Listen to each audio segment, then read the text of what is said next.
And welcome back, everyone. Oh, I forgot something. Welcome back, everyone. Welcome back to another edition of the EPT Spring 2024 qualifiers. The regional European qualifiers are here. The closed qualifiers are finally upon us.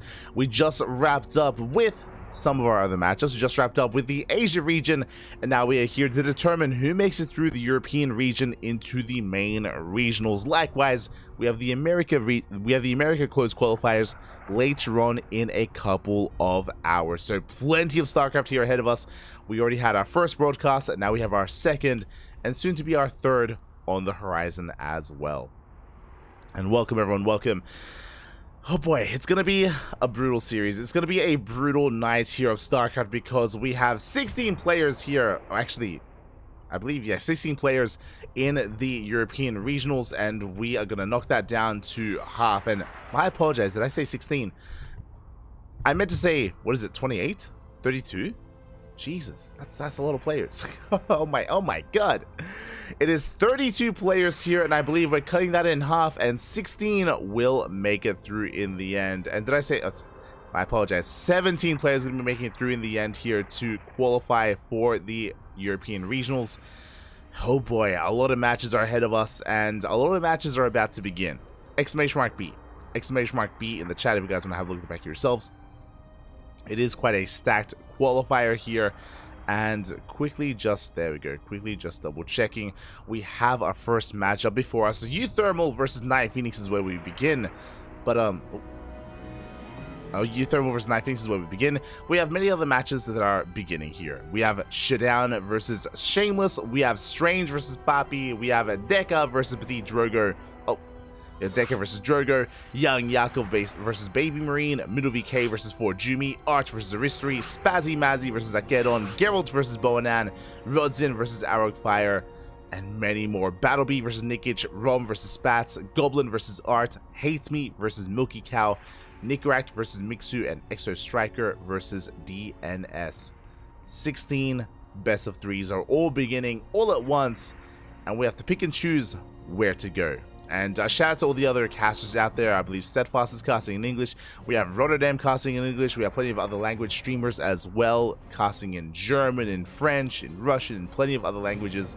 Great to see so much representation here. And honestly, a lot of really good matches are ahead of us.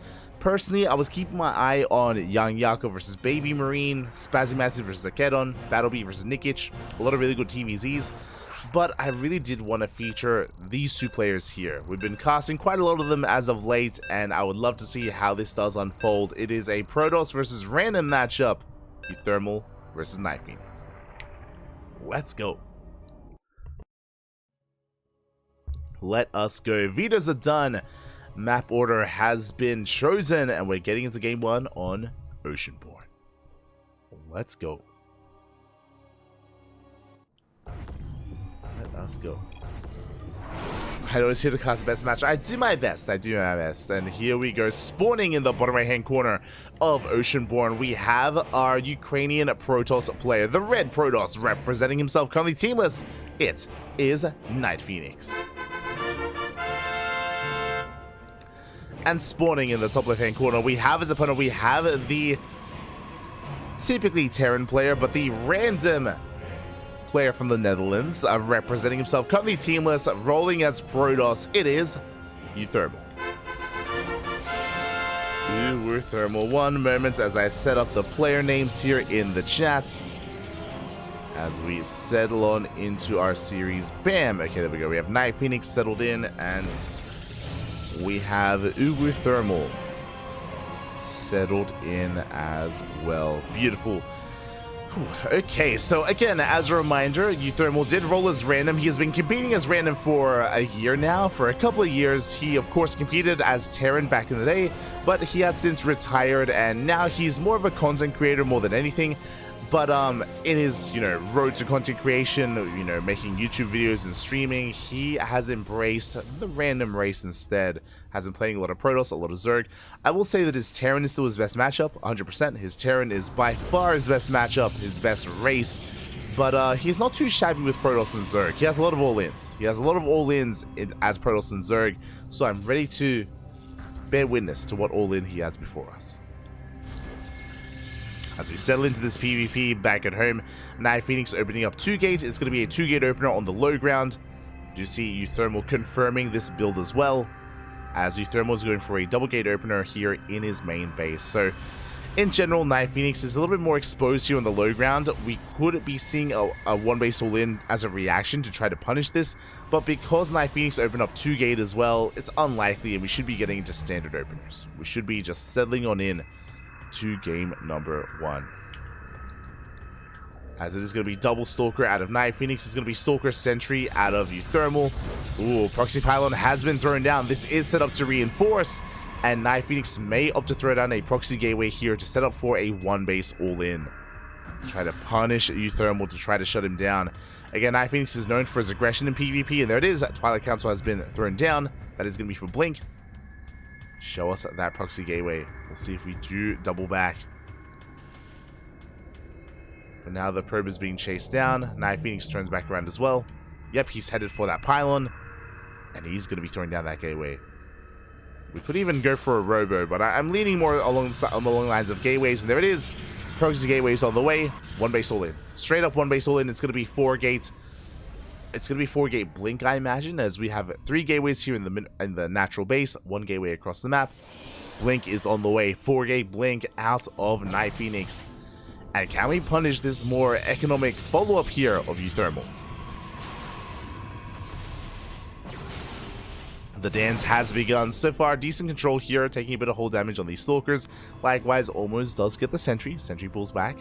Shield batteries on the way. Bearing in mind with Blink, we could try to bypass this ramp. We could try to go straight for the main. Once Blink kicks in, Instead, we're going for the Stalkers, and we do have an overwhelming army here. Night Phoenix able to take down the Stalker. Able to take that army lead.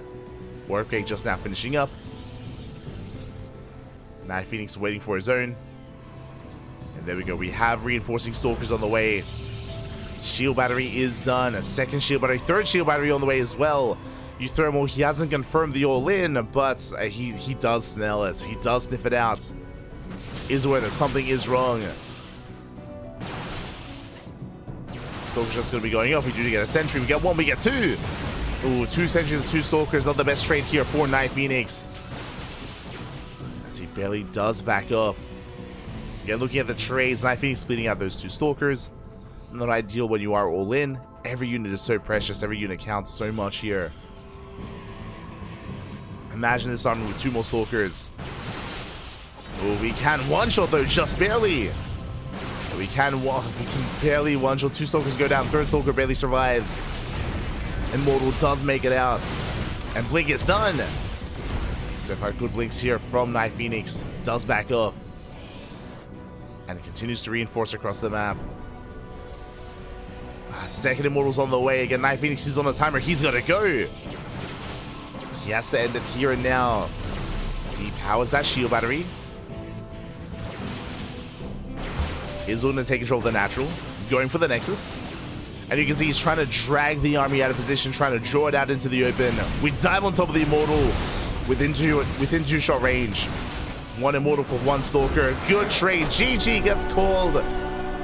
Night Phoenix does break through and does take down Euthermal in game one. Whew, GG. That was a close one there, but sniping that Immortal was huge, and sniping the natural was huge as well, as Night Phoenix was able to just snowball out of control. GG does take a 1-0 lead, and now we're getting into game number 2. Whew. Again, in general, I want to favor Night Phoenix over Euthermal, unless Euthermal rolls Terran. To be honest, like, if we're able to get into that Terran, if we're able to get into that that main race, then that's when Euthermal is at his strongest. But that's a big if, and we'll see if he can get there. Otherwise, it's going to be an uphill battle for Euthermal as we're getting into game number 2.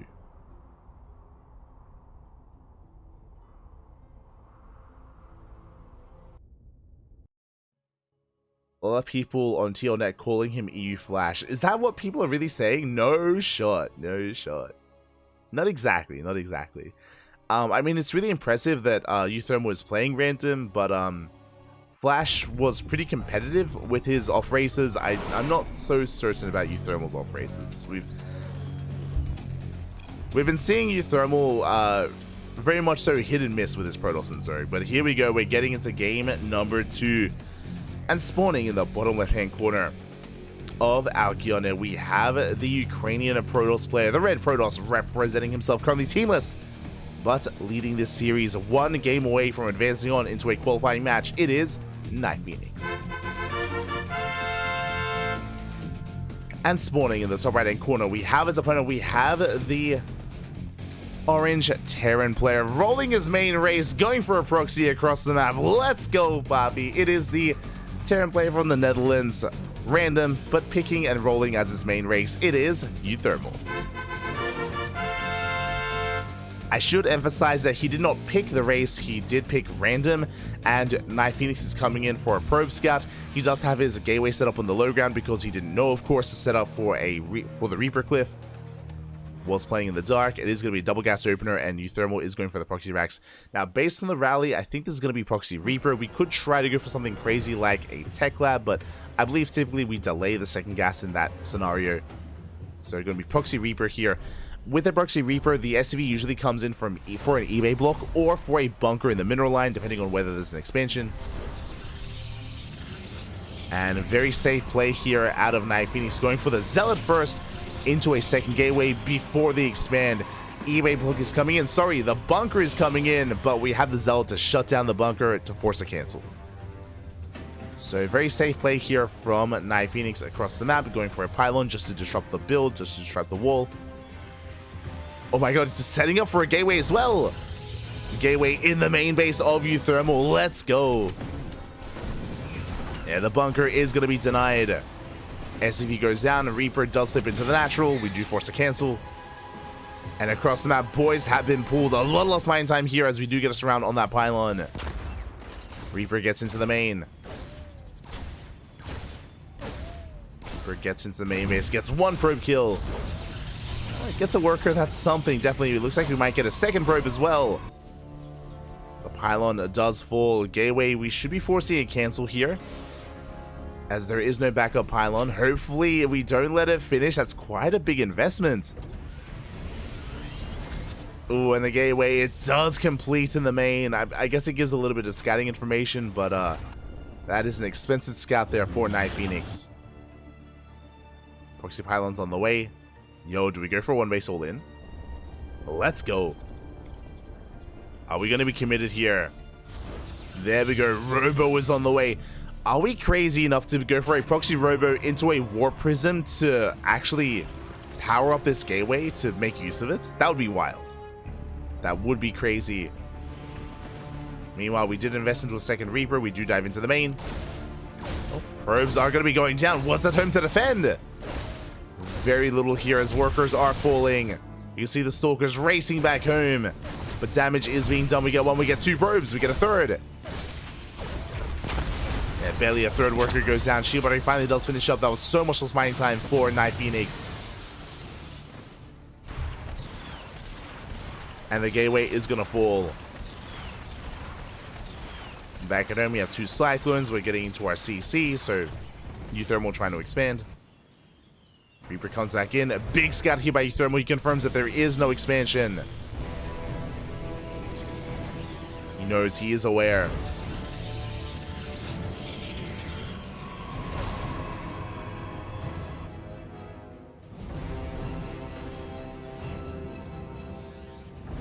Night Phoenix is going to be reinforcing. Going for the Immortal. Moving out.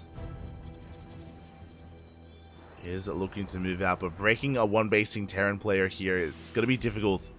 Not going to be easy. Tank is on the way. Tank comes out. Honestly, with the arrival of this tank, I don't know how we break this. And Night Phoenix, it might be wiser here to just try to contain and expand. But at this point, we're pretty committed. Reaper does come across the Robo. Big scout by Euthermal. Now he's aware of the all-in. He does confirm. Yeah, bunker on the way. Turrets on the way as well. We have Vikings. We have everything we need. Vikings going ham here on the Prism. Going for the Warp Prism. It does manage to escape. Tank barely out of range. Gets a big shot off. But the tank is covering the ramp, not covering the main. Second tank has arrived. We're going for the dive. We go for the tank. Decent force fields here. Boys are being pulled. We got to surround the Stalkers. When so many Stalkers are falling. And the Vikings, they dove on in. They got the Prism. They force a recall. And Night Phoenix is being completely shut down. Euthermal, he survives. He has his natural, and this is looking worse and worse for Night Phoenix. We spoke about this, how Euthermal, whenever he loads in, he's hoping for Terran. It is his best race. It is his strongest race here that he can work with, and Night Phoenix, it looks like he's just running out of steam. Does have another Warp Prism on the way. I mean, like, there's no transitioning out of this. Like, we have to be all in. There's no other way. But we already have a second tank.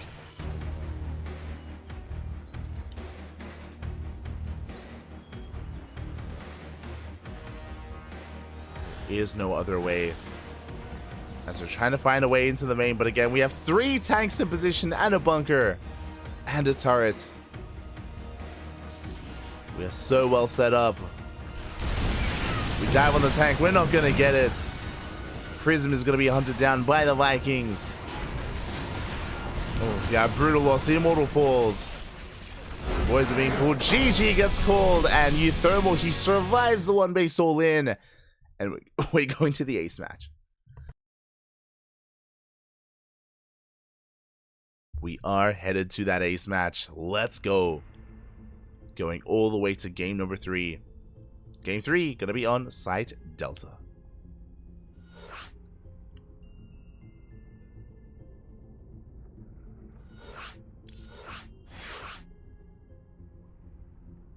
we're good, we're good. Ah, good. I almost dipped into the wrong lobby by accident. I do apologize. But we are all getting in. Knife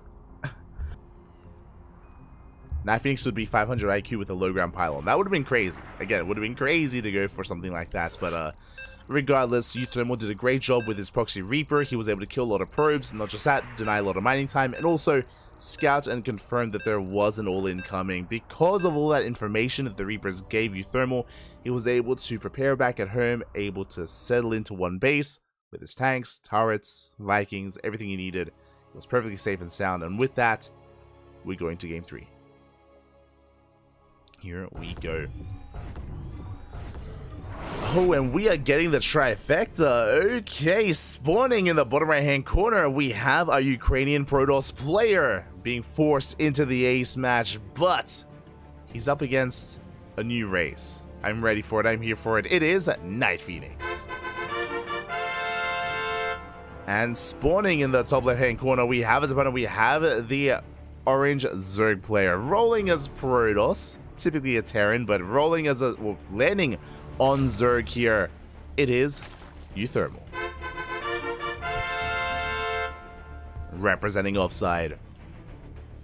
Okay, so we've seen Uthermal's Protoss and his Terran, and now we're seeing his Zerg. Now, the last time I saw Uthermal's Zerg, I believe it was against Jomek, and Uthermal tried to go for a Ling Hydra all-in, and it did kind of fall in its face. Jomek was able to overwhelm.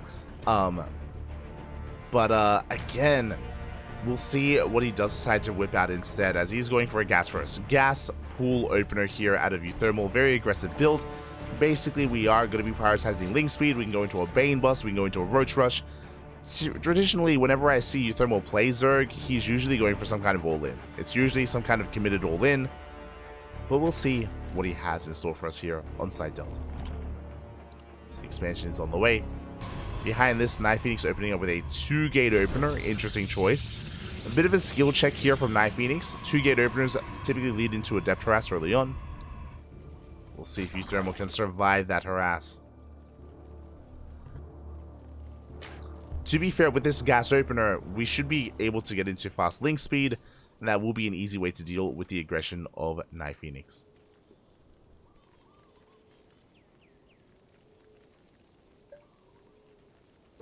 So there we go. We have the resources for it. Link speed is now on the way. Now on the way here as we are expanding. Behind this Night Phoenix, we have yet to take our own expansion, but we're just building up our minerals. There we go. We're making 2 adepts at a time. This is the power of a 2-gate opener. The downside here for Night Phoenix is that he is delaying his expansion, so his economy is going to be delayed in favor of a depth harass.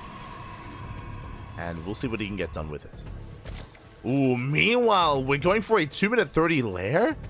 Very fast lair here from Uthermal. I mentioned before that the last time he casted Uthermal, he went for a 2-base Ling Hydra based all-in. If he can take extra gases, this could be the very same thing. Otherwise, this could be like a Ling Queen Nidus all-in, which I'm leaning more towards just because we're on so few drones. So I'm leaning towards Ling Queen Nidus all-in. We could maybe even go for Dropper Lords. Looking at these Overlords, Dropper Lord harass into the main would make a lot of sense. So we'll keep an eye on these Dropper Lords here. Yeah, they're getting in position. Show us the Dropper Lords, Papi. As Lings are moving out. Lair is still not quite done. Again, the lair is required to morph in Dropper Lords. And Uthermal is going for it.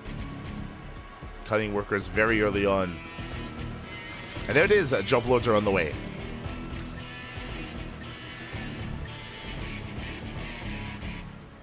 Dropper Lords are on the way. Lings are flitting across the map. And Night Phoenix has no idea. He has no idea what's going on. The Adepts, they do manage to get into that natural waste. Drones are going to be going down. But that means that these Adepts are not home to defend. And Night Phoenix, oh god, this is going to wreak havoc. This is going to get too much done. And drones are falling.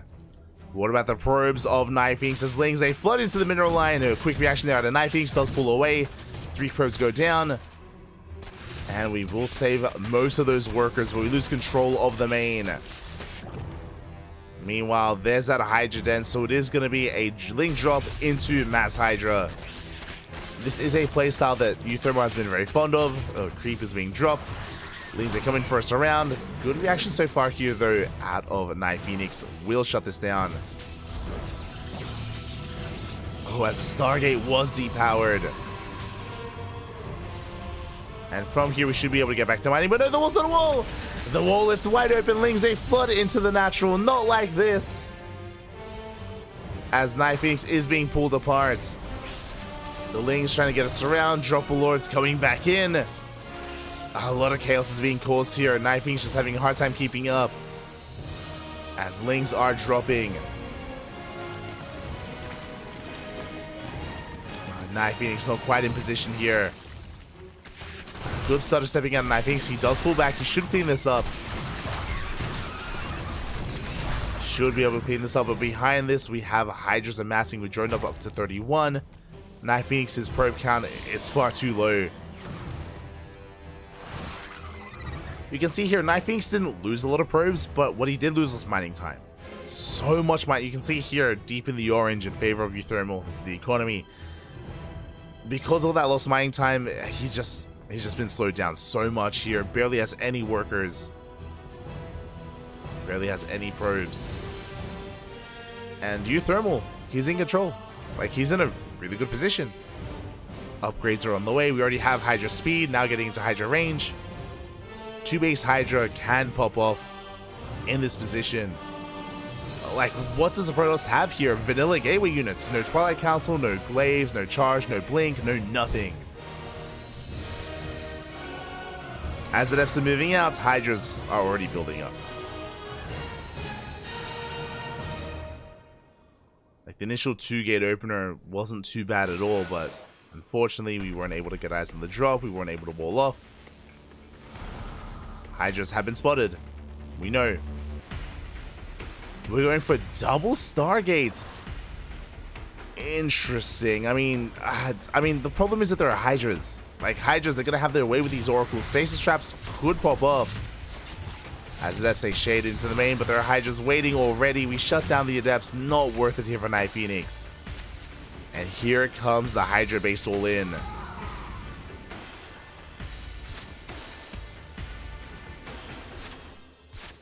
And here we go. Hydras are moving out. And outside of some miracle stasis traps, it's going to be a tough hold for Night Phoenix. As the Hydras are waddling in. Oh. Yeah, we're just amassing more Lings, amassing more Hydras. We're going to try and hold. Again, if these were Glaive Adepts, then maybe we can actually defend. These are Vanilla Adepts. Stasis Trap does connect. Only gets 2 of those Hydras. And yeah, with Hydra range, we're just shutting down these gateways. Forcing an awkward engage. Shield Battery's doing what they can. We do force the overcharge. Gateway does fall. Yeah, Stasis, it gets baited out by the Ling. Boys are being pulled. They have to be. Night Phoenix trying to pull off the defense, but again, he's just too far behind. Too much of a deficit. And Euthermal, he started stepping forward. He's snowballing out of control. And GG gets called. Euthermal will take the series 2-1, advancing on to a qualifying match. GG.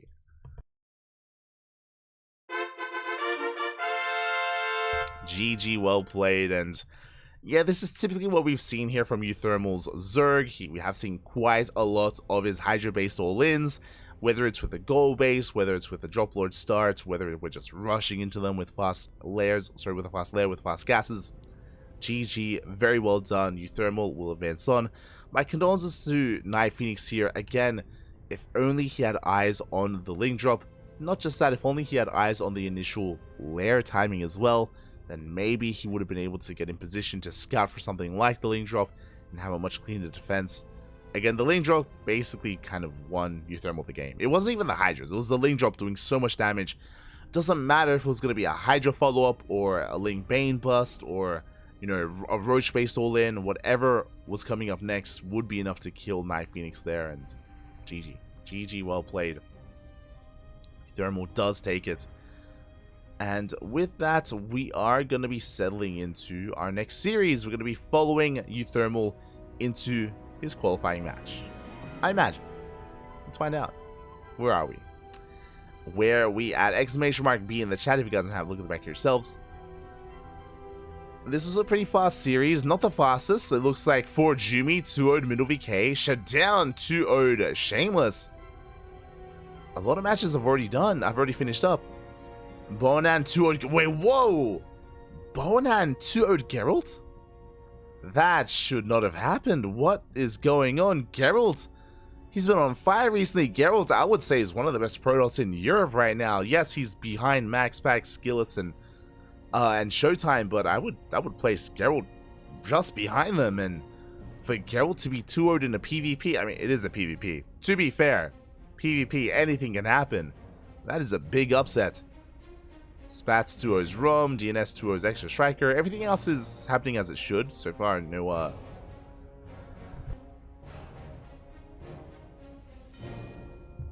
other major upsets. It's refreshing.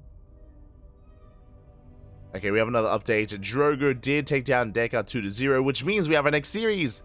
It is going to be another random versus Protoss. It is going to be Euthermal versus Petite Drogo. Let's go. Is Drogo still an altar? Let's see.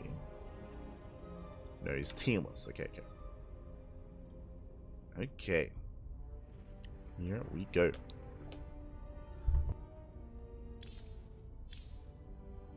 So we are going to be following Euthermal here into his next series.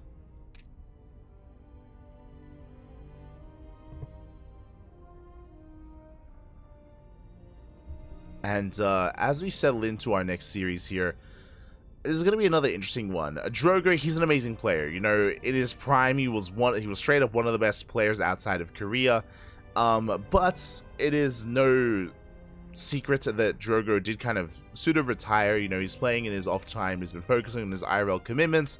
Has been focusing on, you know, just improving as a person and, you know, hitting the gym, getting swole, growing out his hair. Drogo, he looks like a very different player, very different person nowadays. And he play from my understanding, he plays like in his off time. So this isn't necessarily peak Drogo from the past, but this also isn't necessarily peak Euthermal either. So yeah, two veterans of the scene are facing off, and it's gonna be a wild one. I look forward to it. It's gonna be a lot of fun. It's gonna be the all-ins of Euthermal up against however Drogo decides to react to them. I'm here for it. I am here for it. As a reminder as well, this is going to be a best of 5, not a best of 3. So I do need to set that up.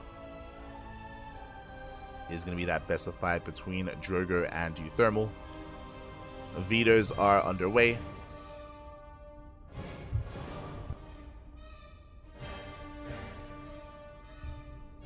Vetoes are underway, and yeah, we're soon getting into our best of 5.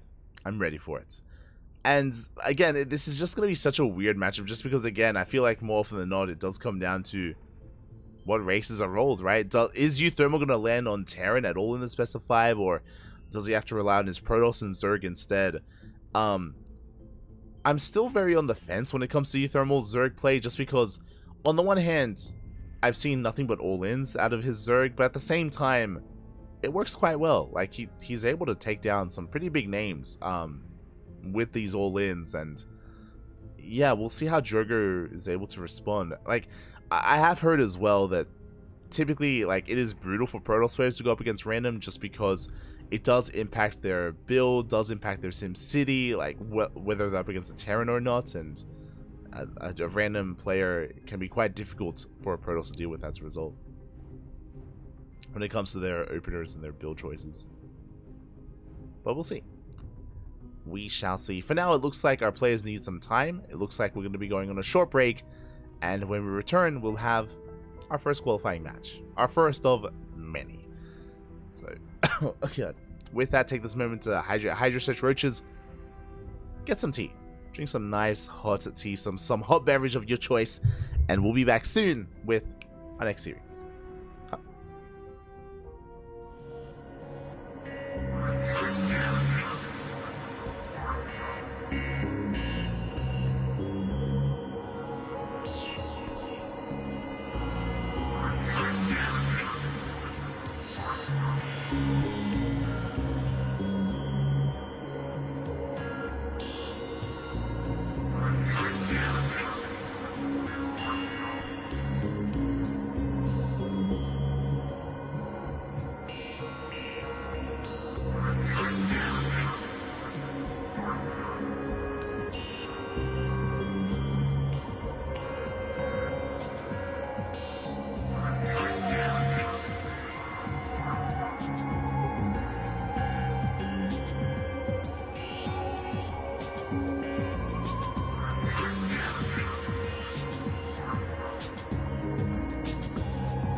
And welcome back, everyone. I have to apologize if you heard me coughing. Welcome back, everyone. Welcome back to our second match of the night. Welcome back to a qualifying match between our two amazing players here. And here we go. You may as well jump right in because spawning in the top right hand corner of Alkion, and we have our French Protoss player, the red Protoss representing Team Alter. It is Petit Drogo.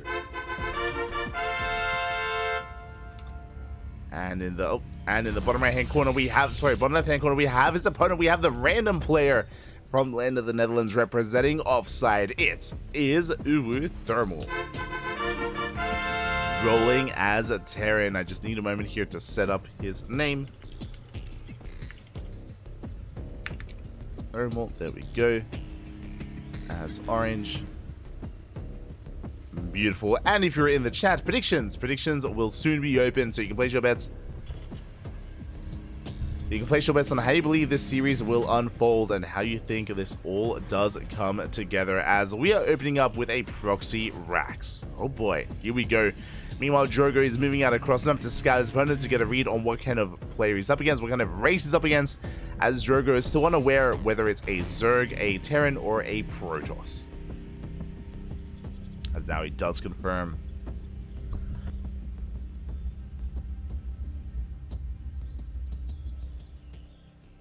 One moment, just setting up those predictions.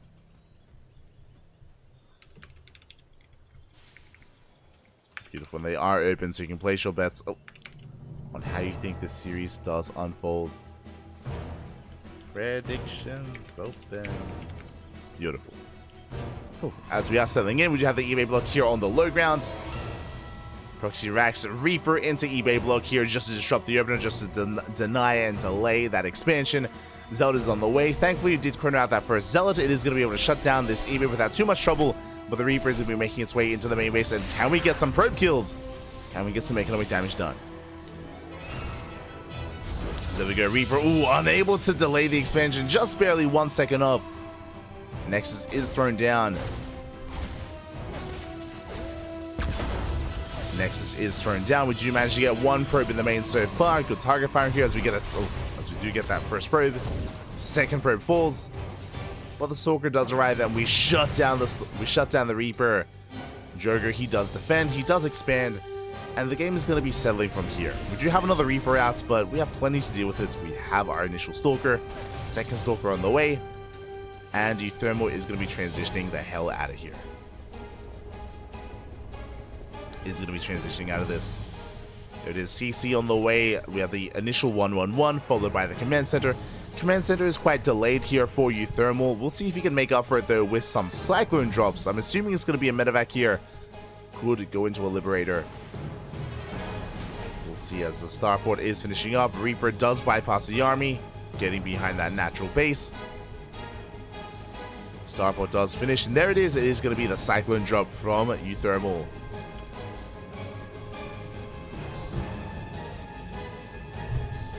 Okay, medevac is on the way. Meanwhile, we're getting to our take of choice. Interesting choice here from Drogo as he's going for a robo-based opener. Very safe way to play. Makes sense here against Thermal. With a robo, you get access to faster Immortals, faster Colossus. The downside is that this is going to be delaying your blink and charge and any kind of Twilight Council based upgrades, which means we don't really have much map control or map presence. But we'll have a secure setup here on two bases as Thermal is moving out. Behind this move out, he's soon to be expanding, getting into more Rax. This is going to be Bio, not Mech. I wouldn't put it past Thermal to try out Mech at some point here in the series, even when he rolls Terran. I think we've seen Thermal play Mech before against Protoss. Sounds like Thermal thing to do, as we do manage to catch one of these Stalkers. Stalker goes down. Cyclone's wreaking havoc here in the main base, getting a lot of probe kills. Ooh, Drogo out of position. 5 workers go down. Did I say 5? 7 probes fall. Ay, ay, ay. And this is becoming a bit too much. We get a Zealot. Good juggling here, avoiding the shots. Oh my god, Thermal flexing his micro. Flexing his control. There's a reason why Terran is his main race. As he's looking strong here. It looks like finally the medevac goes down. But not before we get 13 probe kills. Oh my god, 13 probes, 2 stalkers, a zealot. Far too much damage done. And how do we bounce back? Dark Shrine. When behind Dark Shrine. Makes sense here for Drogo, but again, he's quite far behind at this point. His hopes and dreams, they're all in the Invisible Man, in that Dark Shrine. Reaper checks the natural. Pulls back. Behind this, we do have Euthermal getting into double E-bays, double upgrades, working towards this bio transition, stim, combat shields on the way. Thermal just working on everything here towards that mid game. There is a chance. There's a chance where if Euthermal doesn't have any energy for a scan, then maybe DTs can pop off. I spoke too soon though, because here comes some Raven Harass and we get eyes on the Dark Shrine. Turrets are on the way. Euthermal, he sees everything. He's ready for everything. Ready for everything that Drogo has thrown at him. Again, safety turret in the natural. No turret in the main, but we're going to be holding on to a scan, I'm sure.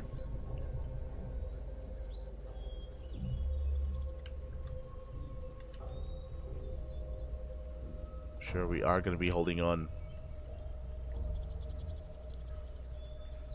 Reaper confirms the third base, which means that Drogo is not planning to go for a 2-base all-in, despite losing so many probes.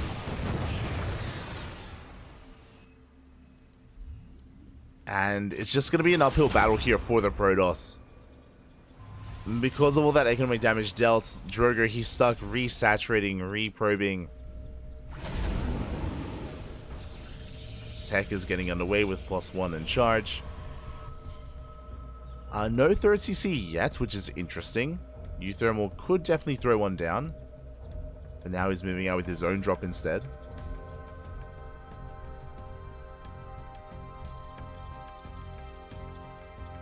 Own drop is moving out. We have not invested into the Dark Templar. Just because we got scattered. I like this here from Drogo. He doesn't want to throw away his resources.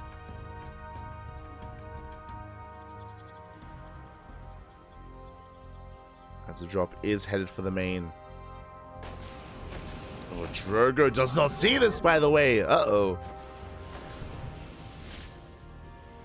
Drogo caught with his pants down. We get into the main base. GG gets called instantly. GG does get called, and Euthermal takes game number 1. GG. And a solid game there out of Euthermal, able to snowball out of control with his initial Reaper harass. With his follow-up as well, getting too many probe kills.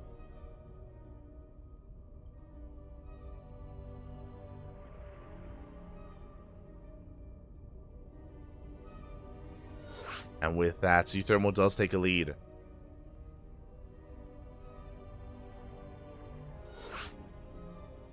Oh.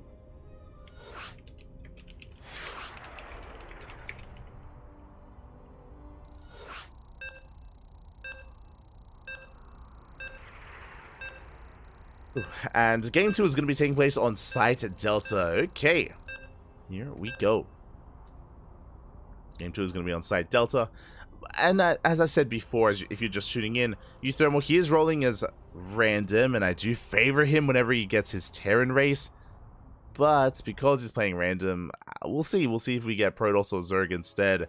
That is going to be giving Drogo a bit of an edge in some of these games, to bounce back, to gain some momentum back as well. Ooh, as we roll the dice, and once again it's going to be a PBT. A little bit unfortunate for Drogo. Spawning in the bottom right hand corner, we have our French Protoss player representing Team Alter. It is Petit Drogo. And spawning in the top left hand corner, we have as opponent, we have the random player from the Netherlands representing Team Offside. Rolling Terran his main race, it is Euthermal. And this time, we are moving out with our SCV once again. It is going to be another proxy Rax here from Euthermal. Drogo is scouting. Very nicely done. Fool me once, shame on you. Fool me twice, shame on me, as we force a cancel on that Rax. We do disrupt the opener here of Thermal. Very nicely done here by Drogo, forcing that Rax back at her. So Thermal punished for going for the same build. And Drogo having a much faster realization here that it is going to be the Terran race that he's up against. Here we go. So we have a game. We have a game on our hands. This time, Thermal won't be able to be as aggressive as he would have liked to have. Still went double gas, by the way, so this should be leading towards a delayed expansion into a faster factory. Should be, but we'll see. The Rax is finishing up. Expansion's on the way for Drogo.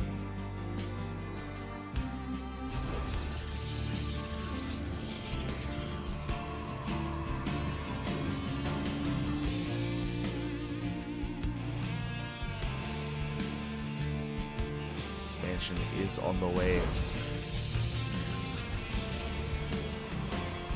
And this time we're going to be able to get into quite a nice opener here. We do see Thermal getting into that factory, as we did mention, before the command center. Now,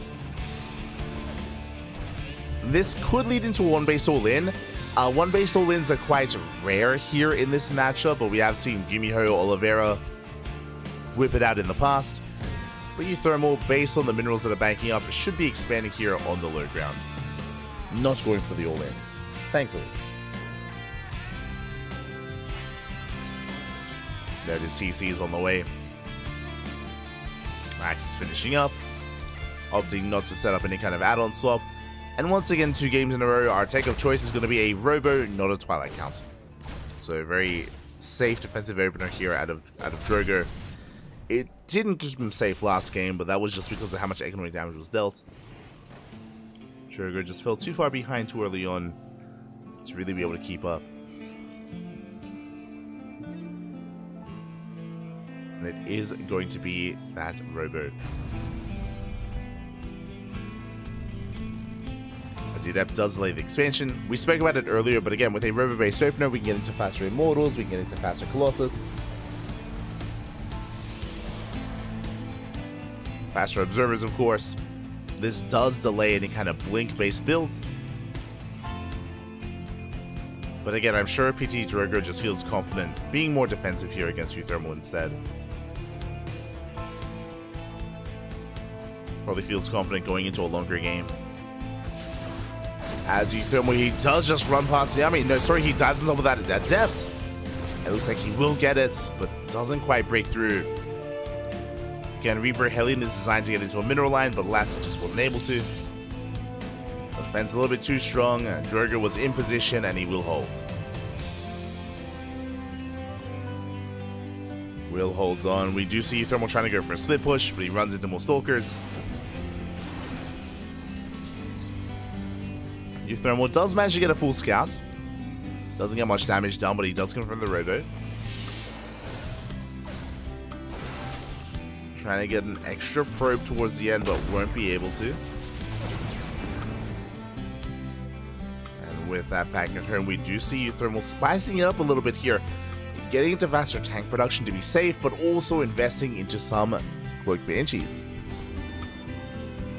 Okay, Cloak Banshee is going to be on the horizon here for Thermal. It's very hit and miss. As we've seen, because of the Robo opener, we already have plenty of observers. I believe we have 3 observers out on the map here for Drogo. Plenty of detection available, and this observer moving out should get eyes on the tech on the researching tech lab.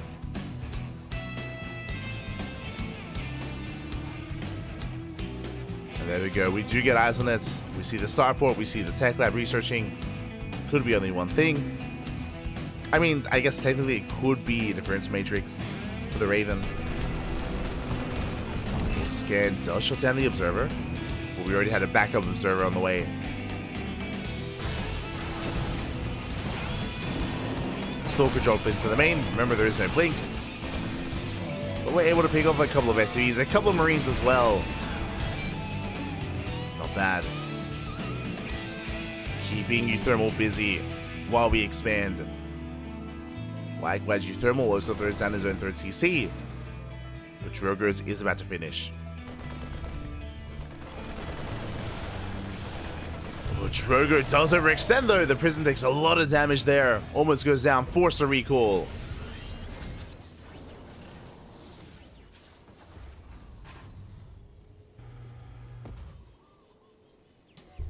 Good positioning by Euthermal. And the game is going to be settling from here.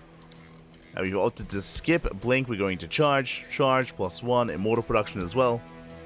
Euthermal building up his army. Meanwhile, oh my god, Euthermal moving out on 2 bases. Did start up his 3rd, that is true, but this is still quite committed. We have 3 tanks. We pulled a couple of boys. Euthermal, can he break the 3rd? Banshees, they get into the main base. Probes are going down, forcing big reaction out of Drogo. At the same time, the tanks, they siege up. Will we cut Drogo away from his natural base? Yeah, the positioning is just too good, and Drogo, he cannot engage. Banshees are being shut down. But I mean, look at this wall of bunkers. The bunkers and the tanks. Which means we're just breaking through into that natural. Aye, Drogo. I was trying to catch some reinforcements, spreading out his army. But honestly, we can go wherever we want from here. We get 10 worker kills. Prism is across the map, but Euthermal, he can either push towards the natural or towards the 3rd base. Either one is vulnerable to him. Zealots are warped in. We're getting a bit of harassed up with 2 Zealots. Prism, is going to be able to escape. As we do see Drogo collapse on these tanks. The 1st tank goes down, the 2nd and the 3rd as well. Very nice cleanup here. The Immortals putting in a lot of work. They do manage to focus on every single tank. We have a handful of Marines remaining. And Drogo will clean this up. Now, what's scary here is that Drogo didn't lose any workers. Yes, Drogo, he was losing gateways. There it is. GG gets called. Euthermal losing too much, falling too far behind, and Drogo will tie up the series 1-1. GG. Whew. Oh, good. But, yeah, very well done there by Drogo. I was going to say that, again, Drogo didn't lose any workers. He did lose gateways and he did lose his cyber core, but only a handful of production buildings. You know, he was able to keep his economy going, able to warp in, able to surround, able to clean up Euthermal. And GG, Euthermal, there was a little bit more onus on him to keep on pushing and break a base. He had to break either the natural or the 3rd. Didn't break either. Again, wasn't able to get either base in the end, and with that, we have a tied up series. We do have a tied up series here. Again, Drogo showing that even against Euthermal's Terran, Drogo can keep up with him. Can keep up with him here. It's not going to be an easy series for Euthermal. As we are getting into our next map, as we're going to be loading into Ghost River of all maps. And again, Euthermal, he has no control, no power over what race he lands on. He's been rolling Terran twice now. What are the chances he gets Terran 3 times in a row? What are those chances? If he doesn't get Terran, how will his off race compare to Drogo? Oh boy.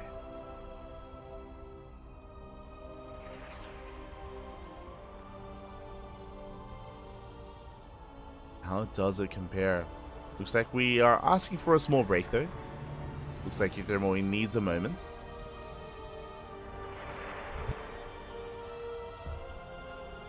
As he needs a moment, it looks like we're just getting into more of our qualifying matches. Looks like most of the first round has concluded. There's a couple of matches still left going. Any other upsets here? We had Drogo take down Deka, of course. We had young Yakov to a baby Marine. Now up against Fort Jumi. Let's go. He's up against Fort Jumi. Art 2-0'd Aristary. I get on 2-0'd Spazzy Mazzy. Again, no upsets there. Roting 2-0'ing our Qualifier. I glossed over that last time. I do think that's an upset. I mean, Maybe I'm putting too much stock on Qualifier just because he's a young up-and-coming player, but for Rodin to take him down 2-0 is very impressive. Very impressive stuff. Milky Cow took down Hates Me 2-1. I'm sure that was a very scrappy series. Both very aggressive players. Mixu takes down Nickeract. That I would say is a bit of an upset. In my mind at least, I feel like Nickeract is a little bit more in form compared to Mixu. But here on the day, Mixu comes out as the stronger player. Did take down Nickeract. GG.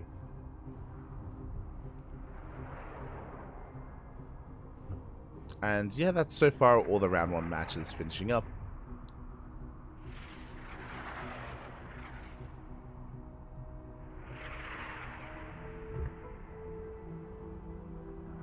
And it looks like we finally got another update. Battlebee took down Nickish 2-1. That was a long series, by the way. I'm sure that was an amazing one, amazing TBZ.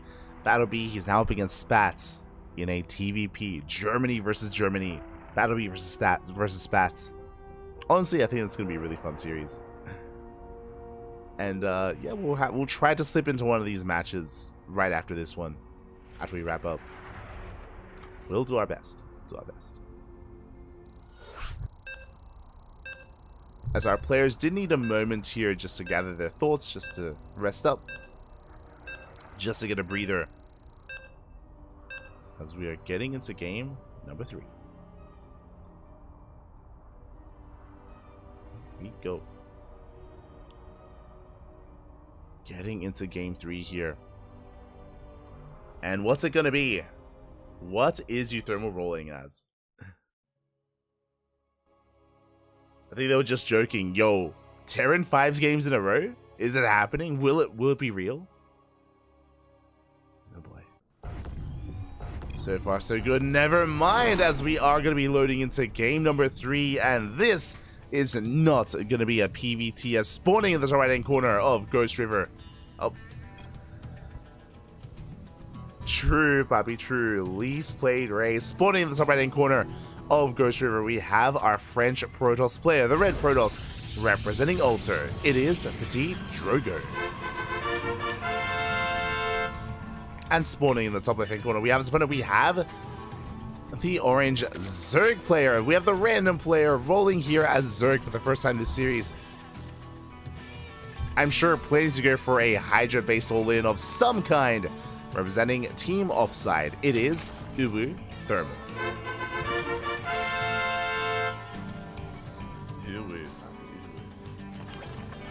Here we go. Now, this does seem to be his go-to build. We saw this against Night Phoenix. It is going to be a gas first. It's going to be a gas pool opener. With this, we can get into faster link speed. With this, we can get into a faster lair. And I would not be surprised if, with a faster lair, we try to incorporate some kind of Hydra-based build. At least from recent times and recent experiences, it does feel like Euthermal is quite fond of Hydra-based play here in ZVP. We'll see if he embraces it on Ghost River. Again, this map is a short rush distance by ground. Can be quite aggressive on it.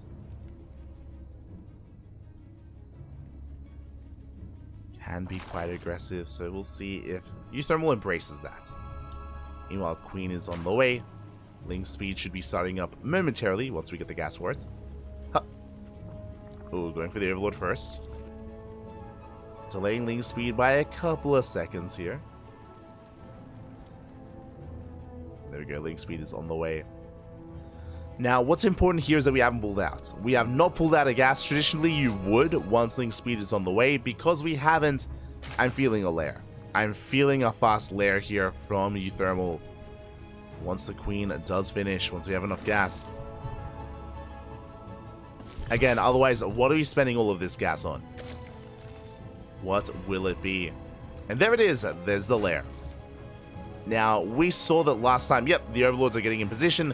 It's the same build. It's the same build that he used to defeat Night Phoenix. It is going to be Dropper Lords. It's going to be a Link Flood with Dropper Lords poised to go into the main base. Same build that we saw in the final game against Night Phoenix. And the main base is quite large, to be honest. There's a lot of dead space here. A lot of space, a lot of area that we can make use of. Drogo is going to be in a bit of trouble. Going for a Stargate opener here at the natural. Lings are amassing. Lair is about to finish. For those that are curious, you do need a lair to actually start the Overlord. Fun fact, back in the day you didn't. Back in the day, in early Legacy of the Void, you did only need an Evo chamber. But there were a lot of Drop Lord all-ins when there was just an Evo chamber requirement. And eventually they changed it. Did change it to the lair instead. And there it is, Drop Lords are now in production. Drogo, he scouts! Big scout here from Drogo. He does get eyes on the Drop Lords. He's aware of what's going on. He did not see the lair, but he does see what is coming his way.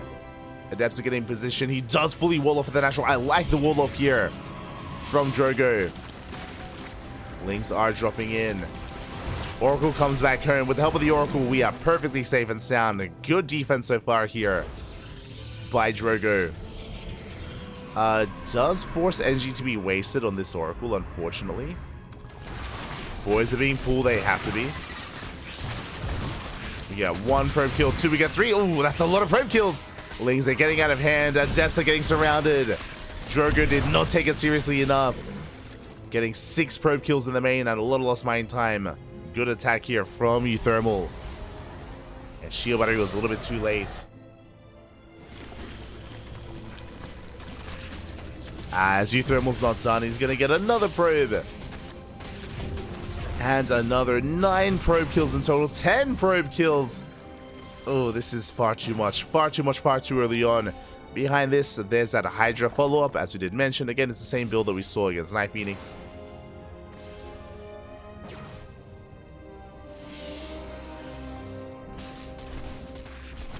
It's going to be the same build. Triple Oracle moving out. They can maybe get a Queen, but the Spore is going to be able to hold on. Queen doesn't go down. And the Oracles, they do get eyes on the lair, and will they spot the Hydra? They do. Big scout on that Hydra den.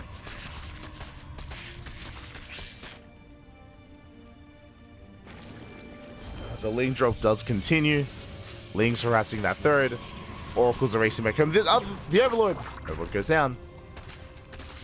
Finally, it does fall. Now, Drogo has all the information he needs, but information is half the battle, and can he survive the Hydra push? Just because it's going to hit like a truck, especially on Ghost River. We need shield batteries, we need pylons, we need an overcharge.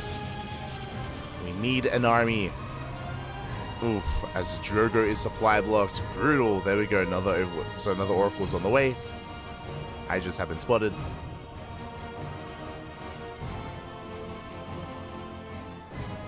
Yeah, we force a cancel at the third base. It's just not enough to defend, not enough to hold on. And Euthermal snowballing out of control. No shield batteries at the natural either. Ay, ay, ay. Not like this. We were woefully underprepared. Oracles, they do what they can, but they're being focused down. They're being targeted one after the other. We depower the Stargate. And the shield batteries are just too little too late. As we do see Drogo snowballing out of control, he breaks through into that natural and gets both shield batteries, and there's nothing to stop him.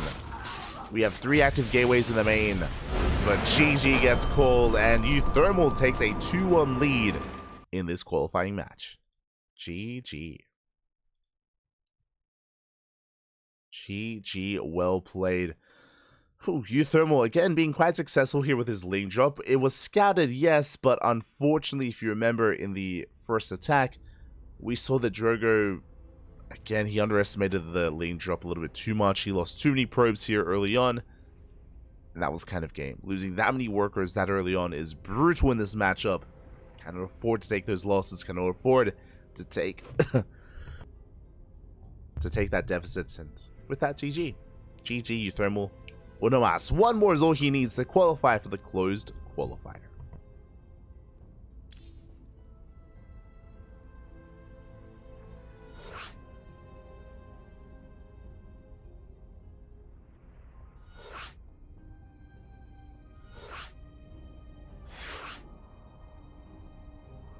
One more is all he does need, and we're going to be loading in to Golden Ore.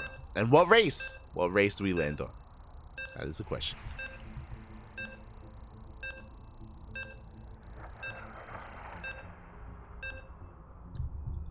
What race are we going to be landing on here?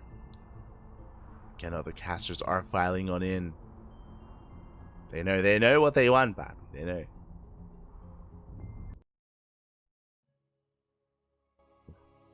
And we have yet to experience a PvP. I'm leaning towards that. I kind of want to see that, but again, we'll see. See what comes out from our players. And there it is. There we have it. Spawning in the bottom right hand corner of Golden Aura, we have our French Protoss player, the red Protoss. Not like this. We have our red Protoss player representing Team Alter down in this series. He needs to fight back here and now, but it is, or he is, Petite Drogo. Jack but better. Oh, Smurge. And in the top left, we do have his opponent. We do have the orange Terran player. I think, are they memeing on Jake, calling him Jack? I think so. I think that's what they're saying. Jake being no regret. In the top left hand corner, we have the Terran player playing as random but rolling his main race. For Team Offside, it is Uwu Thermal. Let's go.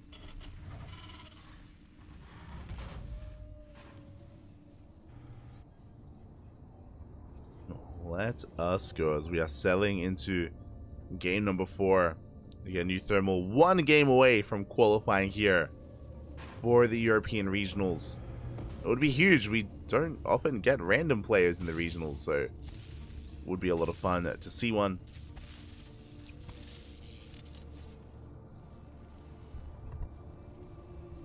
We do get race pickers, that is true, but straight up random players, not much. I think the last time we had a random player at kind of that stage of a tournament would have been, what, Balloon back in the day? We've seen another player play random since then? I think we have, maybe. Again, we've seen plenty of race picking, definitely over the years, but I just say when it comes to random. Meanwhile, again, we're just settling in. Double gas opener here out of Euthermal, getting into his factory. So racks into factory. This could be for Reactor Reaper with Hellions alongside it. It's a bit of an older school build. Otherwise, we could go into faster Cyclone production. So we'll see if we embrace the Cyclone or the Hellion here from Euthermal. Meanwhile, across the map, you're just setting up here for our gate expand to Cybercore. Settling into our build of choice. Reaper does slip in.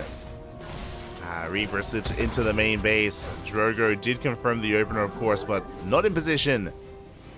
Probe does go down. And the Reaper will escape. Meanwhile, it is going to be Reactor Reaper Hellion. So basically, we're just building up a small force here of Reapers and Hellions, and with that force, we can try to get into a mineral line and kill some workers. No SimCity here on the low ground. Can try to pop off.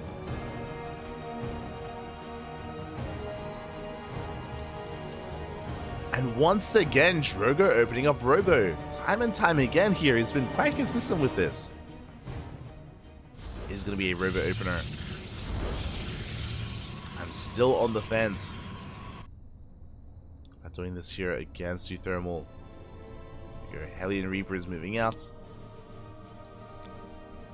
Going to be threatening these bases. Oh, also my apologies. Bam. Fixing up the player names. The Reapers, they do get into the main base. They dive into the main base. Boys are being pulled. Probes are going down. At the same time, we have Hellions threatening that natural, but they don't quite commit. So we get 4 probes in total. Hellions, they do manage to slip in. And they do roast up a couple of probes. Oh, 5 probes in total. Quite getting a 6th. But yeah, 5 probes is not the worst thing here, considering as well that we are just transitioning out of this into faster tanks, into Banshees once again. Very similar to what we already saw here. Oh, as we have lost Bratov. No. Bratov has left us, man. Again, I'm sure just keeping an eye on another series, so wishing the best here in his casting. Meanwhile, tank at Banshee is getting up. And we saw those Banshees wreak havoc in that last game. It's so well at not just killing workers, but just keeping the Protoss player busy. Keeping their attention elsewhere.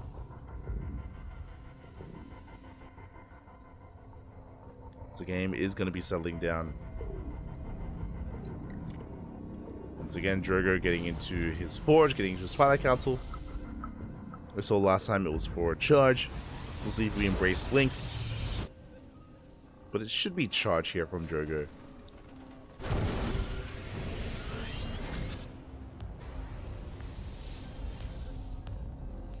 Should be charges. There we go. Charge and +1 is on the way for our Protoss player. Third base is getting saturated. And we are just settling on in. Now it looks like we should be going for another triple tank push. And there it is. We have 3 tanks. Boys might be pulled with this as well, which is exactly what we did in the previous game. On side Delta. We are moving out. Banshees on one end. Bio tank army in the other. We're only moving out with a handful of SCVs, only 2. So not as big of a committed push here this time. From Euthermal. There are Banshees poised to go into the main, but there are Stalkers patrolling. We are in position. Thankfully, there is no blink. At the same time, we scan his towards the south. Ooh, Euthermal does not find a way in. Is forced back. Good defense here by Drogo. Defense is main, defense is third. Keeps up with the Banshees at the natural. Or at least tries to here as the Banshees they do get in. Herbs are going down. 5 worker kills at the natural. Getting even more at the third. Oh my, ay, getting 10 probes. 11, 12. 13, almost 14. It's pretty good. It's a pretty good start. Pretty good start here for Euthermal. Crippling the economy. Forcing a bit of a counterattack here from Drogo. And Euthermal is getting in position. We have a wall, we have tanks, we have the bunker, widow mines. Third CC's on the way.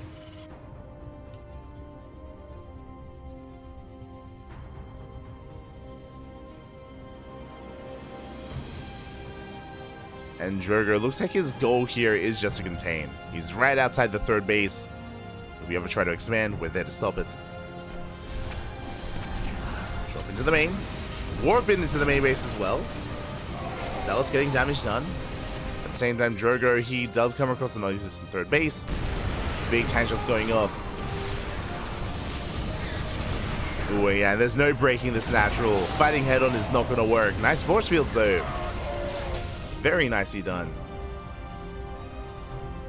Needs up some of those Marines.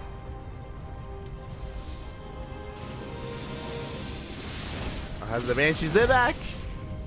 The Banshees, they're back with a vengeance and they're not satiated. They're looking for more probe kills. 7 workers go down.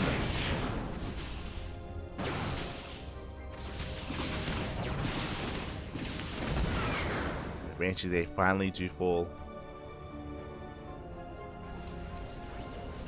Finally do get cleaned up. And as the dust does settle, I mean, Euthermal, he does actually take a worker lead here as he takes his third.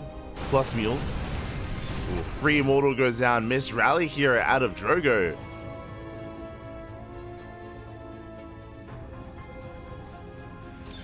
Prism is moving in once again. Just warping in straight to that mineral line, forcing the boys to be pulled. At the same time, we do manage to get an anti-armor missile on the immortal. Tank shots going to be going off. Big mine shots as well. We collapse on the army. We clean this up. This was not the fight here for Drogo, losing everything. Oh my god. The entire army gets cleaned up. We have an overcharge. We have a shield battery. Now we're fighting with the defender's advantage. But at times, we just have too much DPS. It doesn't even matter. We still want forward. We focus on that shield battery. There is no safety net.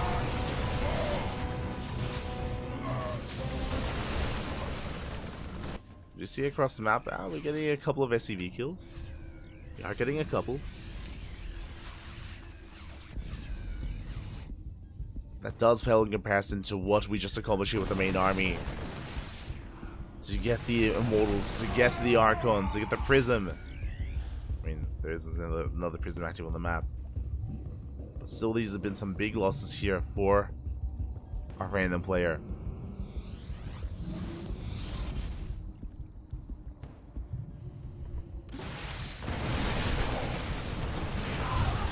Yeah, with that, he's just stutter stepping forward, getting on top of this third base. And how do we contend with this? We don't.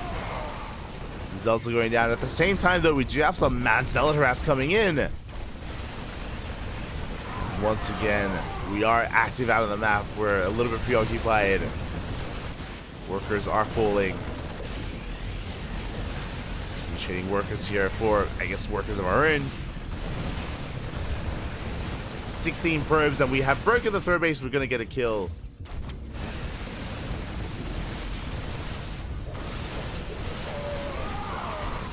Gonna get a kill there. And again, just cutting our hearts out. We get a kill on the Nexus, and it does feel like Drogo is just processing the loss here. GG, well played gets called, and Euthermal, he will take the series here.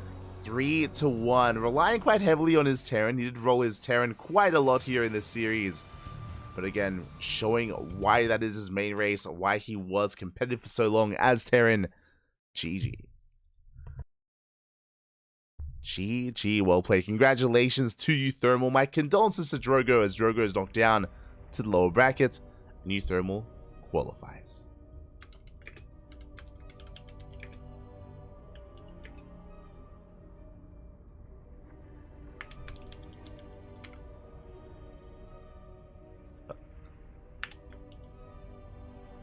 GG, well played. Congratulations. And from here, let us have a look at the bracket. And was Euthermal the first qualified player? Was he the first to qualify? Let's find out here as we head on over, we scroll on down. Let us have a look. Okay, no, we did have a qualified player here as... Oh. We have Rodzin taking down Bonan 3-1. Rodzin is the first player to qualify for the for the European Regionals. Euthermal is going to be following him thereafter. Oh, do we have another series? I would love to sink my teeth into this. Where exactly are we?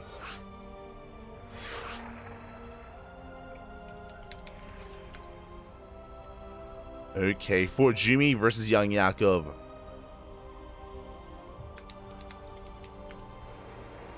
Jimmy, Young Yakov.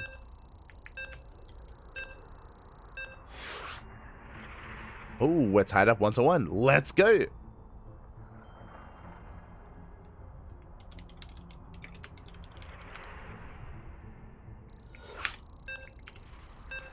We are tied up 1-1, and I'm very quickly trying to set this up.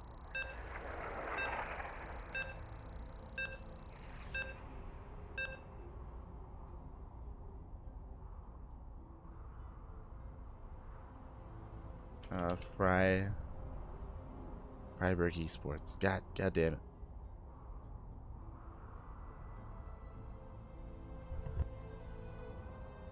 Oh. Okay, here we go. We are going to be jumping in mid-series. Again, a big congratulations to Euthermal for making it through into the main event. And we're here to determine who else will join Euthermal in that main event. Who else is going to make it?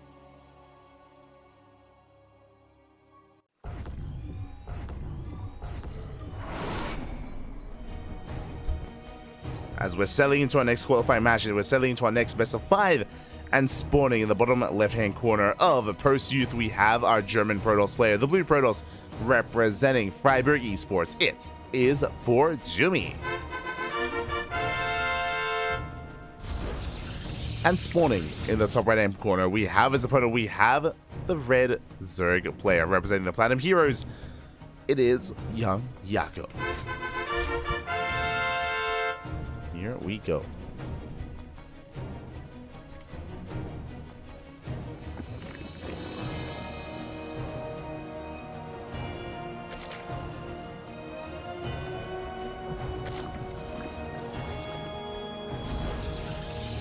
Is this the one event that Drogo plays? I haven't seen him in a long time. He was playing in the last season of EPT, right? He was playing in the Witcher season last year. He was playing in Home Story Cup. Drogo has been pretty active when it comes to these big events. Drogo doesn't really play in too many online weeklies. I think you see him like every now and then in like an ESL Open Cup Europe. But when it comes to these online events, he's not really the most active of players. Mainly comes out for the big ones. Again, we did mention that nowadays Drogo is more of a part-time player. He is more of a part-time player. Caliber also, Gumir played as random for a bit as well. Yeah, they're known for playing random, but I did mention that I think the most recent random player was Balloon. I don't remember if since Balloon we've had anyone else play as random in a premier event. I could be wrong though. I could be wrong, but yeah, I don't remember an instance of that in recent time. I'm talking like the past 10 years, I guess. Yeah, it's crazy. It's crazy that Heart of the Swarm was what, 2014, 2015. Balloon, that's back when he was active, and in the past 10 years, have we had like a random player competing? Jesus, that's crazy. I think did Pez play random in ANZ Champs? Behind this young Yakov, he is going to be getting into link speed. We are making a handful of links. We're loading into post-youth. Post-youth, of course, being the base or the map that has a natural base, a hybrid natural base with gold minerals. So I'm a little bit shocked that this made it through the veto process. I'm in shock, but I'm more than happy to embrace this. Oh, sorry, I do apologize. I was a little bit distracted, and we'll get rid of the name tag. Name tag fixed soon. TM.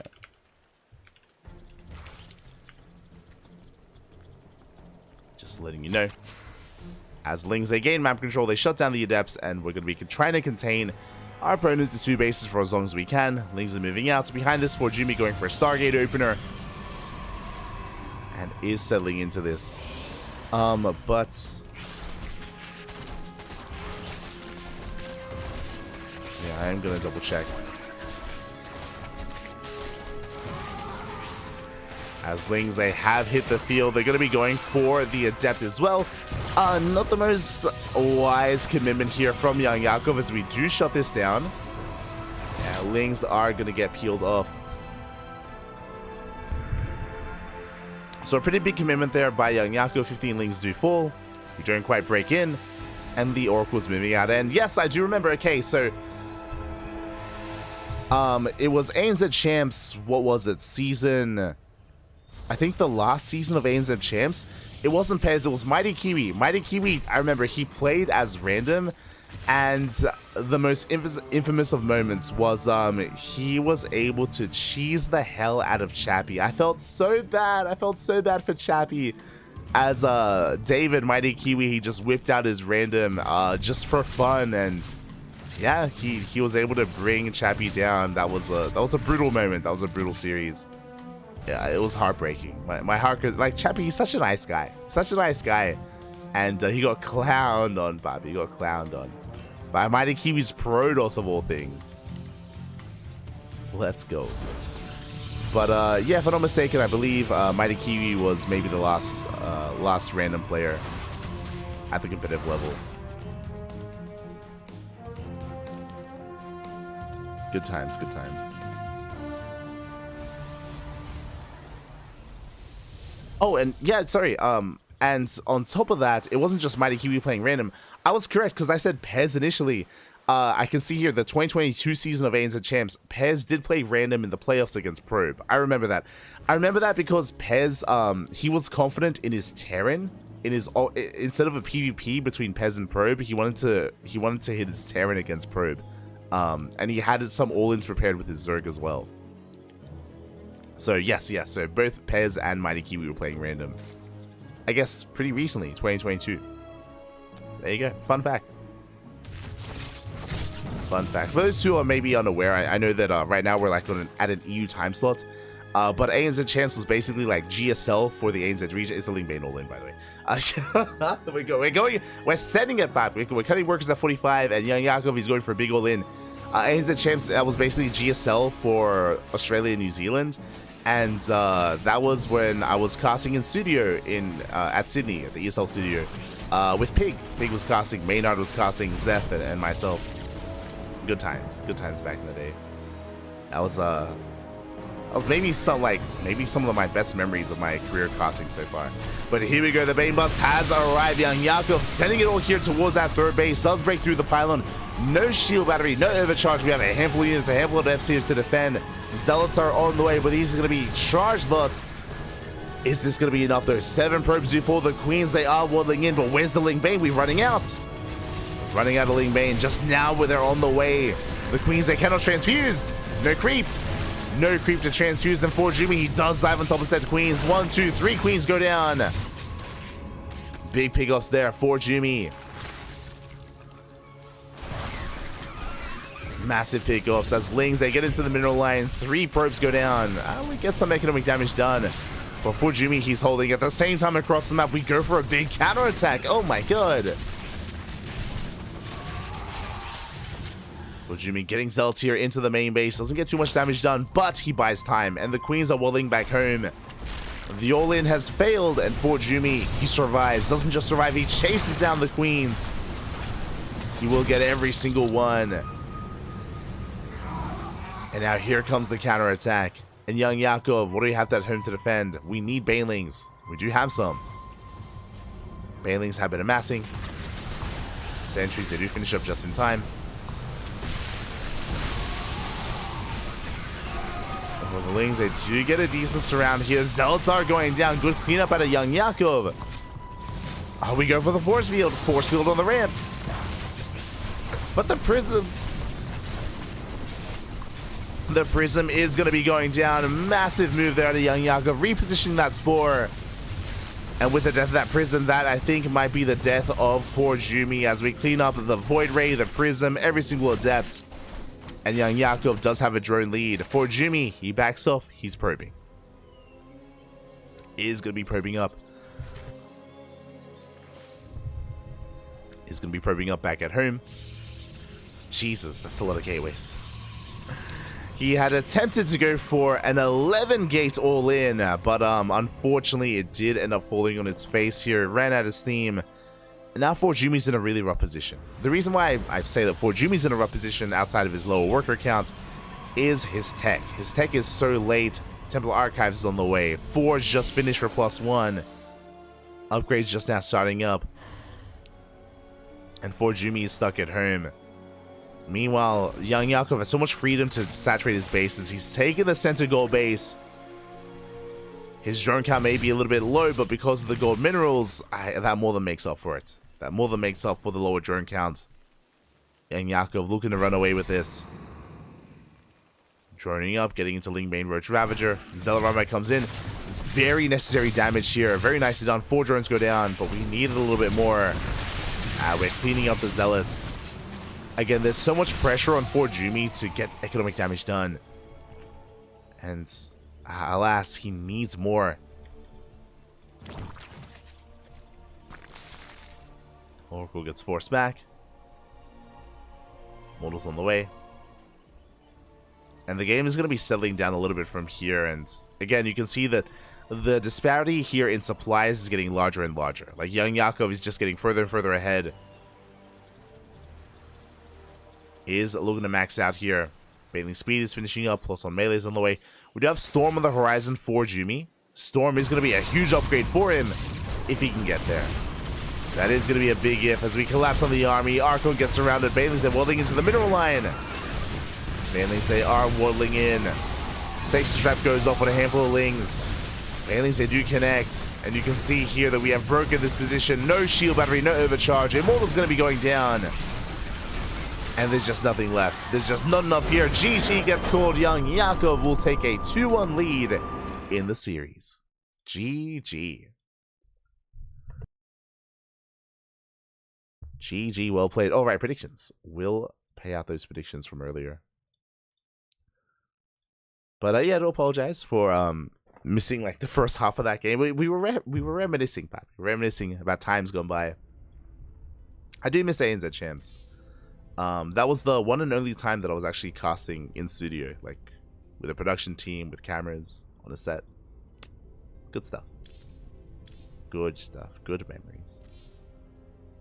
One day we'll be able to replicate that. One day. As yeah, a solid game there out of Young Yakov. Even though his all-in did in a way fail, in the sense that the all-in was unable to kill Forjumi, it was able to deal enough damage, and it wasn't just that, it wasn't just the damage that was dealt, it was also the fact that Forjumi was so committed in his counterattack. Because he went up to 11 gates as a 3-base all-in, when Forjumi didn't break his opponent, when Forjumi wasn't able to kill the Protoss then and there, then, sorry, the Zerg player then and there, then, of course, Young Yakov snowballed out of control.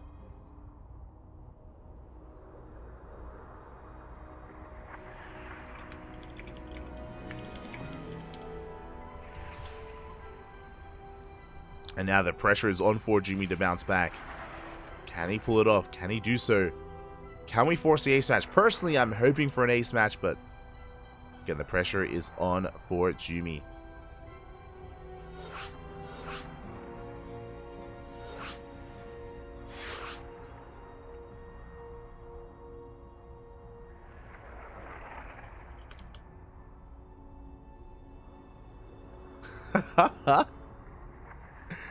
So, so fun fact, for Jimmy, he made the lobby initially as the ESL version of the map, and we're like, yo, apparently the LE version is more updated now, and he's like, oh, okay, sorry, and he remakes the lobby and he makes it ESL again.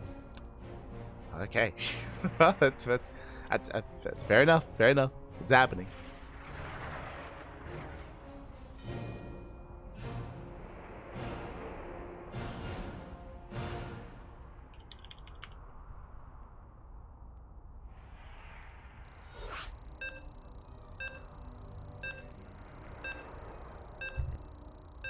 I do see in the chat, I thought they both qualified. What are they playing for now? So right now we only have who? Euthermal qualified. Let me quickly go over it. Euthermal is qualified. Rodzen qualified as well, but neither of these players have qualified, if that's what you mean. Neither Forjumi or Young Yakov. But there is a lower bracket, so the loser of this series will have another chance. The winner will make it through into the main European regionals. Oh boy, Young Yakov here needs one more win here to advance on. Forjumi has to fight back here and now. So they're playing for a qualifying spot. Neither player has qualified yet. Just to make things clear. And here we go, spawning in the top left-hand corner of side Delta, we have our German Protoss player, the Blue Protoss representing Freiburg Esports. Down in the series, he needs to fight back here and now to force that ace match. It is for Jimmy. And spawning in the bottom right-hand corner, we have his opponent. We have the red Zerg player representing the Platinum Heroes. Unamas, one more game is all he needs to qualify for the EPT Spring European Regionals. It is Young Yakov.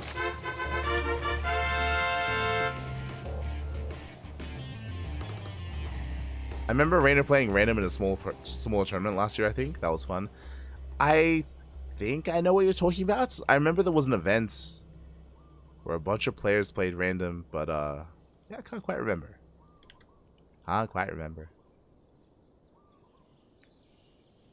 I say that it's been really cool to see. I think it's the Infolet monthlies. The Polish tournament has been forcing off racing, which is a lot of fun. Like, we've been seeing some tournaments and some more recent events have a lot of fun when it comes to featuring newer maps or quirky maps or forcing off racing, for example, things like that. Yeah, we're getting creative here. A lot of tournament organizers are starting to get creative, which I do appreciate.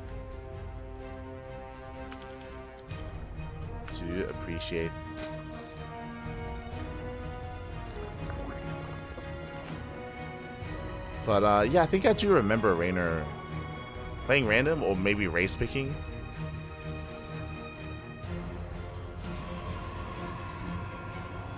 I remember that Rainer, he was race picking in some EPT weeklies, but it was not the best outcome out of them. I do remember that at least.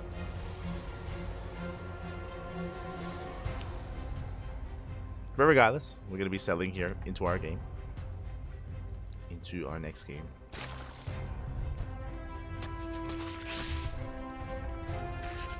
And again, it's going to be great to have a random player like Euthermal, you know, really represent his race, his one and only, the random race, in the group stage and in the main events. I'm sure it's going to lead to a lot of entertaining games. As, ooh, for Jimmy is spicing it up, going for a Twilight Council opener. Okay, here we go. Twilight Council's on the way. This could go into a couple of different directions. We haven't pulled out a gas yet. If we pull out a gas, this should be for Glaive Adepts. Otherwise, this could be for a Dark Shrine-based opener. And we haven't pulled out. I'm feeling DTs. We'll see. We'll see how Jimmy does piece this all together. Probe moves out. And we're just waiting for some reinforcements. There it is. Dark Shrine is on the way. This is going to be a DT-based opener. Now, for those that are curious, this is not an all-in. This is not an all-in by any means. This is just a way to open up, just a way to get economic damage done. You can harass with Dark Templar, and if there's detection, then the DTs, of course, they can back off and morph into Archons and get more damage from there. Can get more damage done, and as you're dealing damage with the Dark Templar and with the Archons, you then expand behind it, taking your third base, and you get into a longer game from there. Oh, meanwhile, young Yakov going for a very early Roach Warren. That was a 3-minute 40 Roach Warren timing. Very early on, young Yakov coming in with his Overlord. Will he get eyes on the tech? It looks like he will. Yeah, the Stalker doing what it can, but the Overlord will get close enough. We get eyes on the gateway, and we we barely get eyes on the tech. Very nice scout there, young Yakov. He is a Diva enjoyer, as you were hearing, but he does see the Twilight Council and the Dark Shrine spores are on the way. And the Roach Warren's already done. So again, just really safe play here. Roaches are amassing, spores are being thrown down for detection. And young Yakov should be perfectly safe here against this build. Adepts are going to be shading in. We do focus down the drone. We get 2. Almost a third. As we did mention, though, for Jimmy, this is not an all-in, so it's not like he needs to get a game-winning amount of damage or anything like that. It would be nice if he was able to get some value here. Dark Templar are waddling out. We do manage to deny some creep, but we're not getting anything else from here. But at least we keep the DTs alive. At least the Dark Templar are still alive. Third base is on the way. Lings are going to be threatening it. Did you manage to get a probe? Second probe goes down. Are we going to surround here on the shield battery? That's going to be a kill. Where are the Adepts? Where are the units here? Only Dark Templar. Lings, they're getting so much done, much more than they should. Getting 3, 4, almost 5 probes. Ay, ay, ay. Now we finally warp in that Zealot. But again, young Yakov just running circles around for Jimmy. Lings are cleaned up.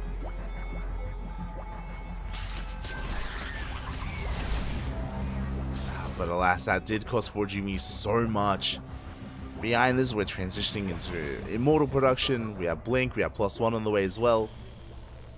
A solid transition, that's true, but again, young Yakov is just happily joining up his 3 bases. We should be seeing a 4th momentarily as well. We have Dark Templar in position.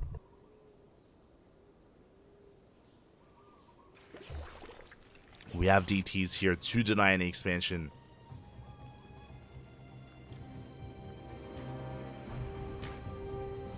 So again, really nice in here by 4 Jimmy, just being as annoying as possible. Yeah, we do delay that fourth.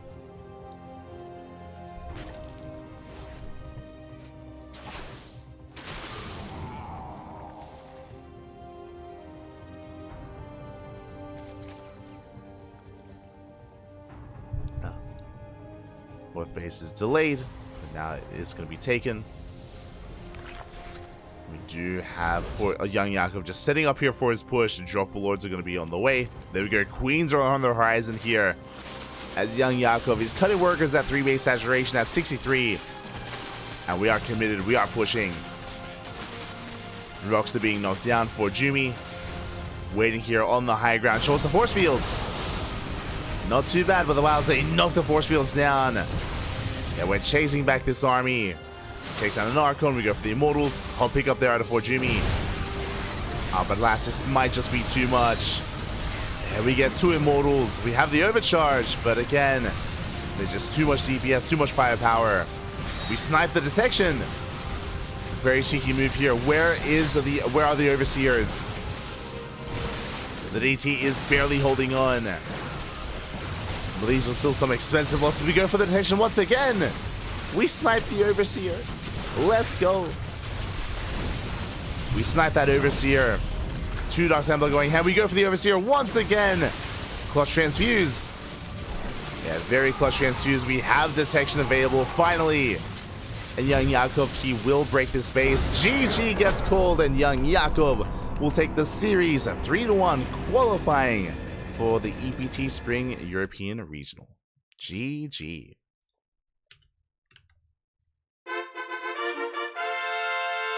GG, well played. Congratulations here to young Yakov. Again, for Jumi, unfortunately with his opener here, his DTs, they didn't do enough. There was no Robo with it, so there was no Archon harass either. And it wasn't just that the DTs didn't do a lot of damage. It was also the Ling harass from young Yakov popping off and just pulling for Jumi apart, getting so much economic damage done, wreaking havoc at the third base, and eventually leading up towards that eventual push. GG. GG, well played. Thankfully, it was a bit of a back and forth, but still did go in favor of young Yakov.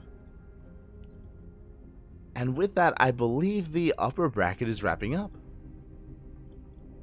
Exclamation mark B in the chat if you guys want to have a look at the bracket yourselves. But yes, we have our qualified players. Okay, from the top, we have Euthermal, we have Akedon, we have Rodzin, we have Battle B, DNS, and of course, young Yakov as well. GG. Shadown versus Papi is mid-series. Goblin versus Milky Cow is mid-series as well. And now we're getting into the lower qualifying matches instead. Who do we have? We have Spats versus Baby Marine. We have Boanan versus Aristary. Mixu's waiting for his opponent. Night Phoenix waiting for his opponent. Drogo waiting for either Hamey or Art. Nicorect waiting for his opponent. We have Art versus Geralt. And it looks like we have for Jumi versus Nikic. Let's go. Okay, so we have our next series here. It's going to be another ZVP. We're going to be following for Jumi into another qualifying match. He has another chance here to redeem himself. He has another chance here against another Zerg player. A very different Zerg player, a much more aggressive one. Nikic. Let's go. And predictions will soon be open. I will be setting up predictions for this qualifying match. Until then, though, we're going to be going on a short break. We're going to be headed over towards we're going to be having a short break here. When we return, we will have our next series, next matchup. See you soon.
And welcome back. Okay, I'm dying. And welcome back, everyone. Welcome back to our final qualifying match here of the night, or potentially the final, one of our final matches here of the European qualifier, as we are getting into another PBZ. If you're in the chat, predictions are open. Place your bets on how you believe this series will unfold, on how you believe the series will turn out. Best of luck with those predictions. Spawning in the top right hand corner of Ghost River, we have our German Protoss player representing Freiburg Esports. It is for Jumi. And spawning in the top left hand corner, we have as opponent, we have the red Zerg player from Lena, Belarus, representing the Platinum Esports. It is Nikic.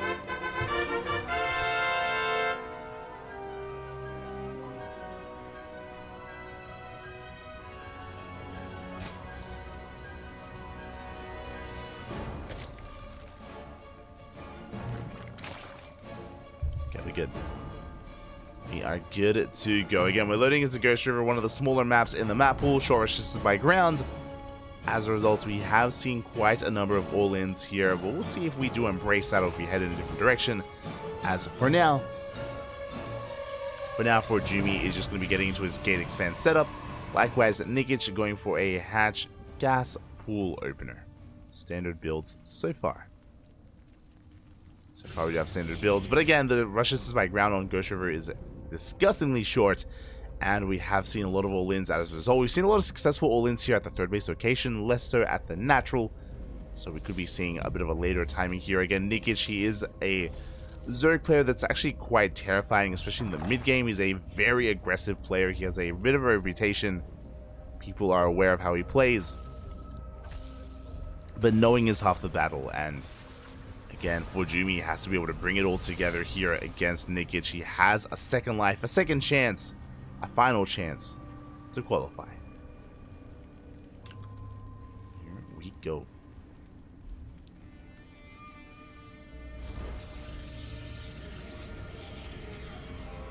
When it comes to the other qualifying matches, a lot of them are wrapping up. We might be able to cover one more series, one more qualifying match after this one.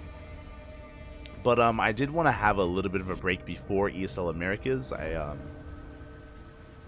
did want to take a moment there to have a bit of a break, but we'll see. We'll see if that's going to be the case.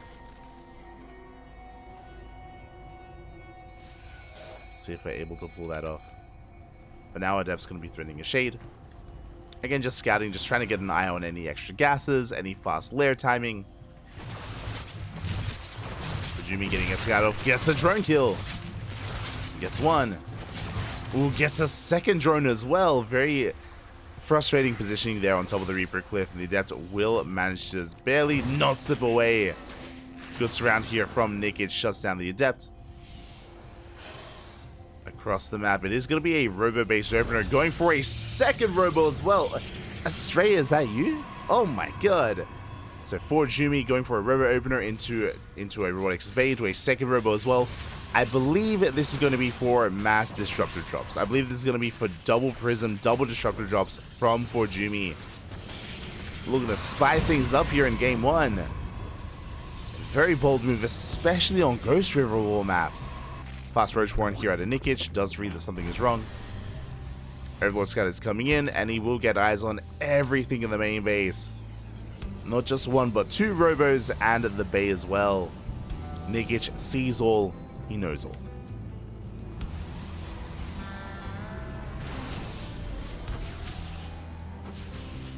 He is aware of what's going on.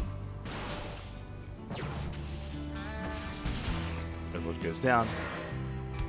Depth's turning a shade, disruptors are on the way. Again, as a reminder, what we did mention with double robo production, it's going to be 2 and then 4 disruptors. We're going to have another prism as well to drop across the map. And basically, for Jumi, is going to be dropping balls all over the place. And we'll see what he can get done. Meanwhile, the Lings, they try to push in towards that natural, but alas, the wall is solid.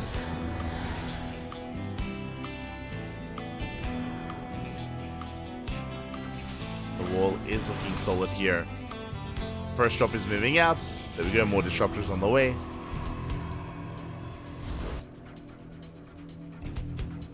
More disruptors on the way as the Queens, they come in to intercept, but Novas go up. Ooh, another S connections. Good dodge, good split here out of Nikic, and the first wave of Novas, they get nothing done. Aye. Not ideal. A couple of workers did go down to what seems to be some depth harass, but they do get cleaned up. Novas are now reset. How about we dive on those disruptors, and it looks like, ooh, we get one disruptor shot going up. Trading a queen for a disruptor, not ideal again for Jimmy. There we go, here comes the second prism. Second drop is on the way. We're going to be going up. Up! Ooh, 2 drones, not bad. Gonna be able to get 2 workers here. Colossi production has commenced. Second drop moves out towards that third base. Show us the Novas. Getting a Ling. Getting a second Ling as well. Ugh, once again, not ideal.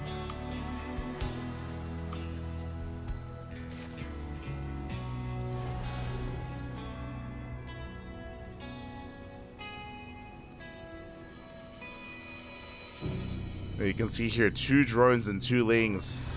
Novas are going to be continuing here as we manage to get a couple more drones. Not bad. Much better connection. Getting a Roach. Queens are in position for that prism. Are they trying to be? Managed to get a couple more drones. 13 in total. Not bad. 13 drones, 1 queen for 1 disruptor. So we're trying to chase this down. Nova's going off once again. Oh, we get 10 more drones. Well, we get another 3, I should say. Now, what's scary is that we need those disruptors to defend back at home. And we don't have them. We have Colossi instead. The Roaches, they have arrived. Good force fields. Very nicely done. As for Jimmy, he should be going for a 2-base all-in from here. Hasn't expanded, no 3rd base. It was once again catching some drones. But really we need some big connections on the army. For Jimmy is down to 2 disruptors. Big connection in the mineral line, getting 5 drones. Consolidating his army, bringing everything together.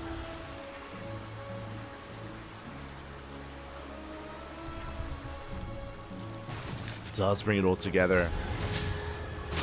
Never going off. Ooh, doesn't connect. Good target firing out of Nikic. We're down to 1 disruptor. And it's so low.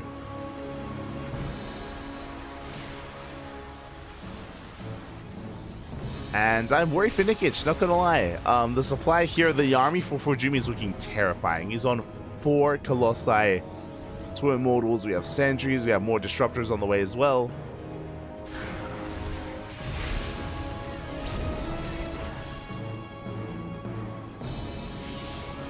Does have those prisms to reinforce.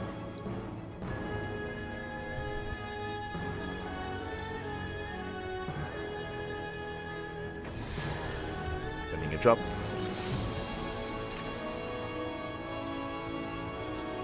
Nikic trying to build up and max out on a very low drone count. His 3rd base is not even saturated. Where are the drones? Where's the saturation as for Jimmy is pushing? Both players are all in. Both players are on 43 drones. Colossi pushes forward. That's turning back the army. The prism, ooh, is going to go down. Big pickup. Down to 1 war prism. Oh, the Novas goes up. It's back the army. I think we have 2 more Novas available. We're down to 1. Just a little bit trigger happy. Speaking of being trigger happy, oh, alas, we do get across the map. Big run by. Nice connection there from that disruptor. But you can see that we're racing back home. We force a recall as well. Nick is doing so much with so little here. He could still do with some droning, not gonna lie, but it's Nickish. Like, he's not one to drone almost ever. He's not comfortable with an economy. He's built different.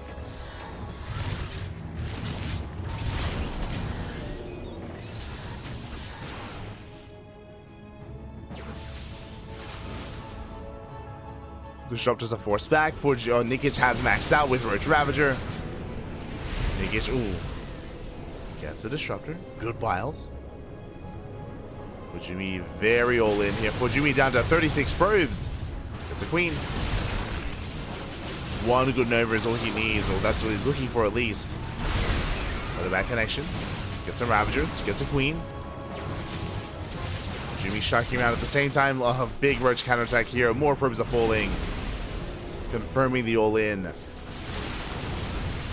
all or nothing. And so far for Jimmy, he needs more done.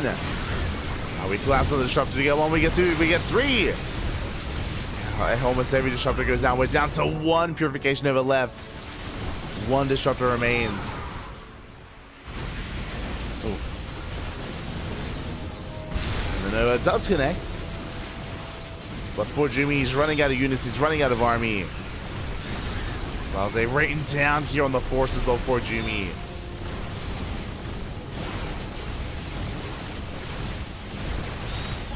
And we are gaining ground. We do take down the third. Third base is fallen, but remember, for Jimmy, he doesn't really have any additional reinforcements. What you see is what you get. It's a big connection. Oh my god, for Jimmy! He may have too much. For Jimmy, he might just barely have too much. Big connection on the Roach Ravager. Immortals have arrived. Yeah, with the power of 4 Immortals, for Jimmy, he can keep pushing. He can break this army. As long as we avoid those Novas. Those Novas, those Biles. And GG gets caught for Jimmy. He barely has too much. And for Jimmy takes game number 1. GG. A brutal all-in there by for Jimmy. But again, a very necessary one. He lost too many workers back at home. Too many probes had fallen. And his hand was forced. And his army was insane there with Colossi, with Immortals, with Sentries, with Disruptors. Very impressive. He was able to piece together. And GG. GG, for Jimmy does take game number 1.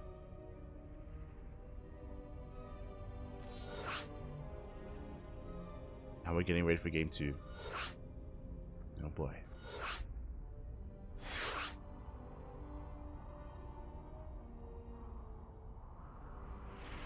Meanwhile, the Americas qualifier is in how many hours? 3? Yeah, 3 hours time. That's not a lot of time. I was hoping I could maybe nap in between, but I don't think that's gonna happen. Don't think that's gonna happen. We'll do my best though.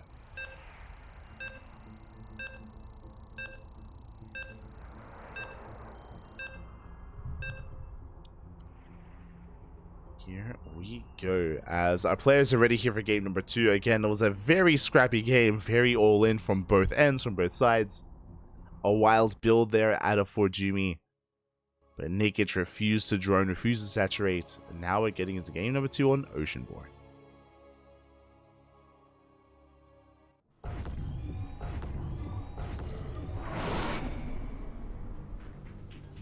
And spawning in the top left-hand corner of Oceanborn, we have our German Protoss player, the Blue Protoss representing Freiburg Esports, leading the series 1-0. It is for Jimmy.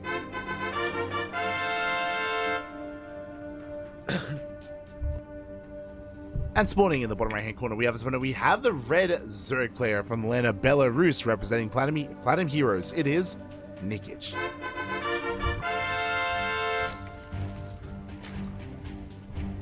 Here we go.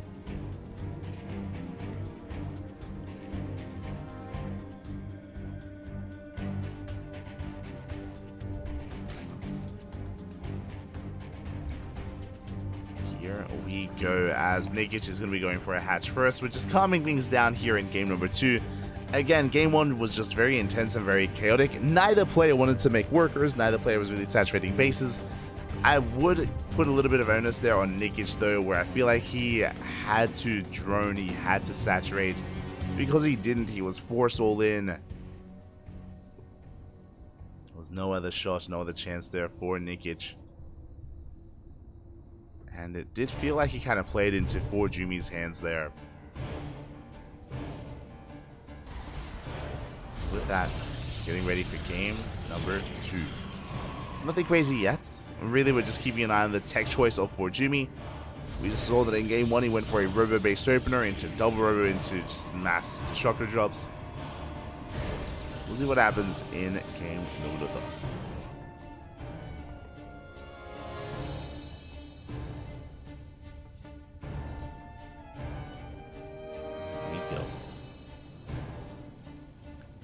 Otherwise, hope everyone has been enjoying themselves overall, and hope you've all been enjoying all these qualifying matches as well. I know there's plenty of other English coverage, or just coverage in general, for a lot of these matches.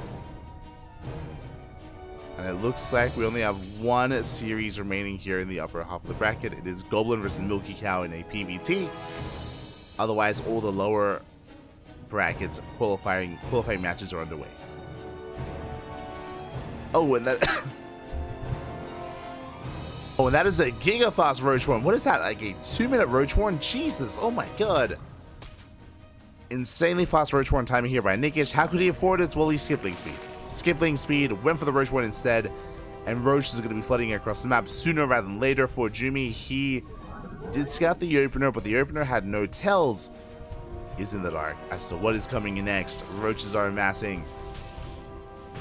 ForJumi is just focusing on dealing with these links back at home, dealing with the Overlord.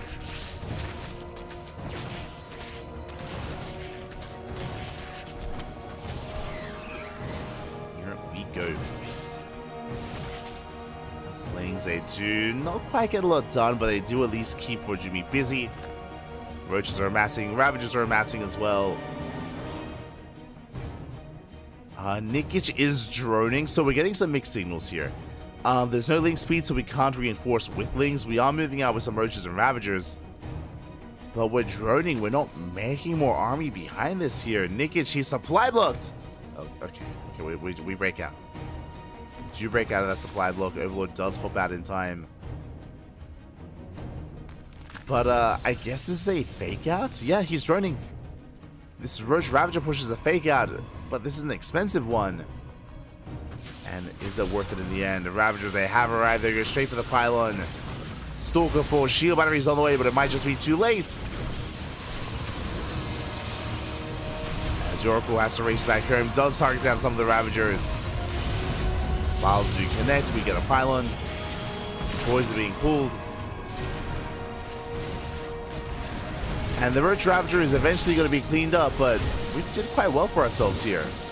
6 probes. 6 probes, we delay warp gate, we disrupted the build, we disrupted the natural. But we're still not done. We're getting another probe. 8 probes go down. Oh my god.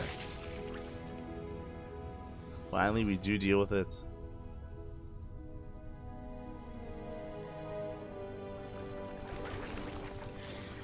And we'll see where the dust does settle. Again, Nikic now with a worker lead. Moving out with his oracles. ForJumi is. Let's catch a couple of drones.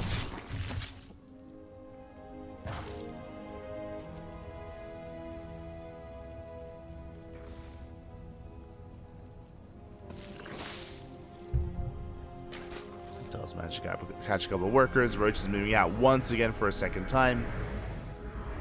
As Nikic, he has saturated here. Up to 46 drones at depths. They do make it across the map. I'm going to be denying some mining at least. As, yeah, these drones, they have been cornered. Evo chamber thrown down. More drones are going to be falling. We get 3 drone kills so far. We shade into the main base. Getting 5 drones here. And behind this, where exactly are we taking up? How exactly are we piecing this all together? We have our third base, Robo's on the way. We have a safety Void Ray just to be safe from Jumi. This should not be for Skytos. Yeah, we're getting into Immortal production instead.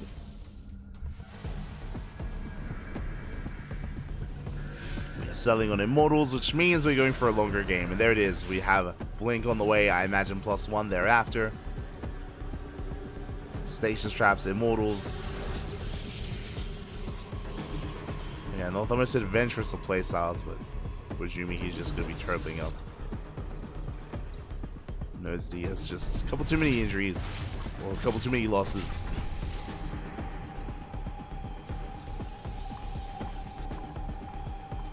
Jumi just doing what he can with those oracles, and we'll see where Nikic takes us as well. We spoke about it in the previous game how Nikic, he was just not quite comfortable droning too much. Didn't feel like he was comfortable droning. But now he's going to be able to get up to 65 workers, a pretty decent drone count. Oracles, they're going to be keeping Nikic on his toes.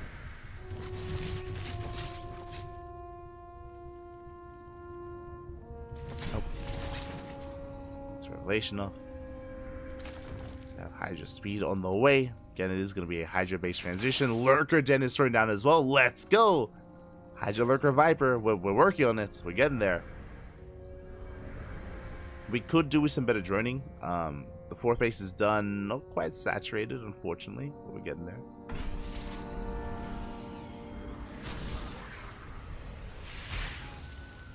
As you can see here, Nikic right now, he's just hyper-fixated on building up his Hydra Roach army. So because of that, the economy for Nikic, it's falling by the wayside.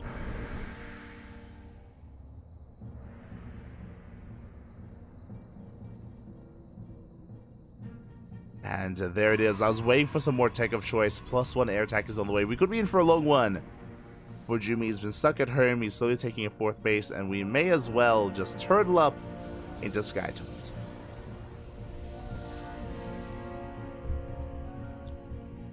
Now, we haven't seen the Fleet Beacon yet, but +1 air attack is a bit of a tell. Not much reason to invest into this unless you're thinking of Skytos.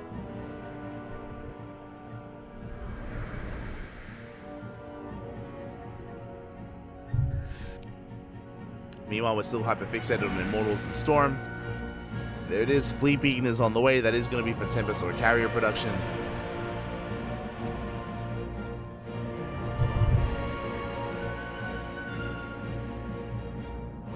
Strap yourselves in, everyone. Strap in. Do you have a longer one here? Yeah, we do see Nikic now saturating his bases, getting to Hydra Lurker Viper. We do have Hive Tech, as Hive upgrades are on the way. Something that I'm concerned by is that Nikic hasn't scouted. He doesn't know that Jumi is working on a Skytos transition.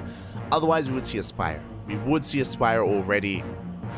Not saying that Hydra Lurker Viper is useless against Skytos, not at all. It can hold its own.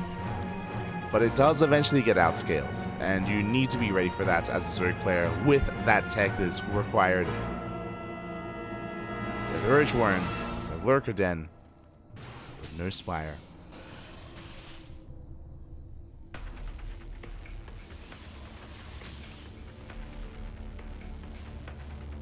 Go. Overseer comes in. Big scout here by Nikic. He does confirm the Skytos sees all 3 Stargates. He does confirm the carriers on the way. And there it is. Spire has been thrown down immediately as a response. So good response here by Nikic. Good scouting. The all-around back comes in. Hatchery finishes, and we do save it. Hatchery is barely saved.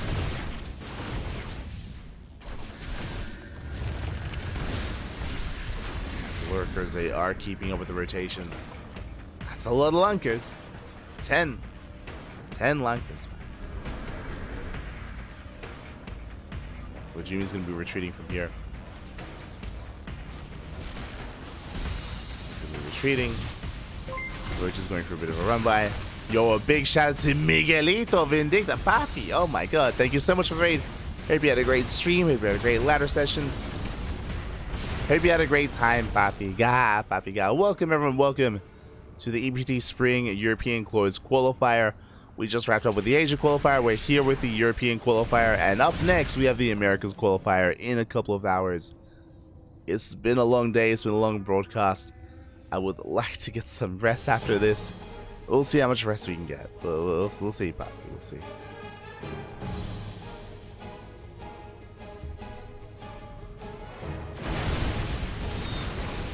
We shall see, as roaches are going to be going down. So get a nice catch on those roaches. But really, Nikichi, I'm sure, wanted to throw them away as he's refining his army. Getting rid of his roaches, getting into Hydra, Lurker, Viper, now Corruptor as well. Just to make sure we do have enough to deal with those carriers. That's how many carriers are we on? We're on 4. Soon to be 6. Let's go.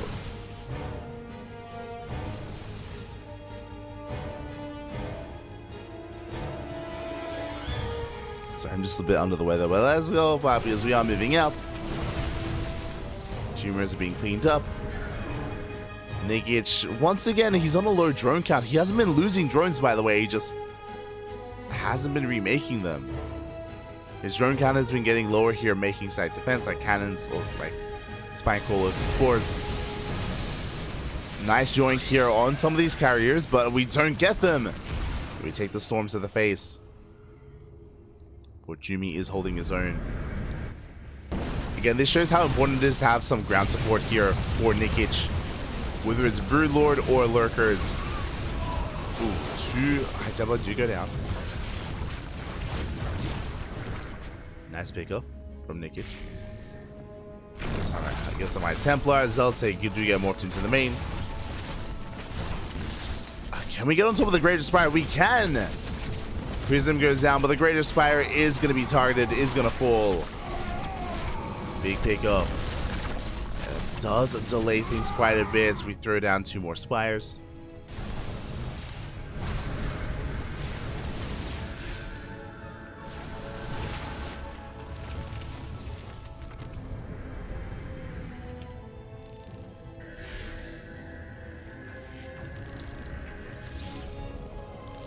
Shout out to Miguelito Vindicta, Papi Vindicta.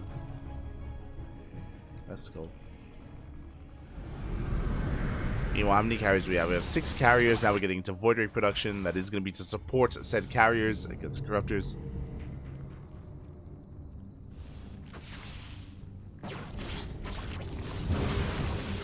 Comes in. That's a carrier. Another bad start for Nikic. In general, has been doing quite well with his Viper control.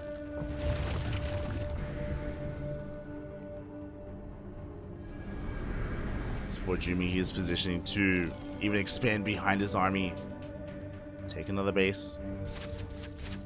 Nikic going for a counterattack, does come across some of these stalkers, forcing a recall.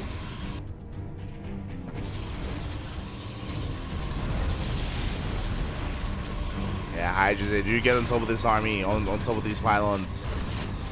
Oh my god, the Moon Command was brutal. Big storms here, but we did manage to get 1. We did manage to get 2 Immortals. A good cleanup here by Forjumi, but not the most efficient trade.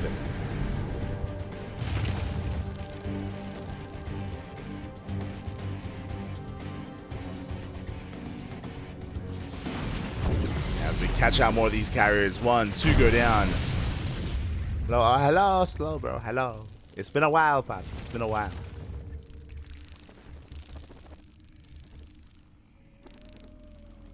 It's been a while. Greater Spire's on the way. Ultra Cavern as well. Getting into all of our tech.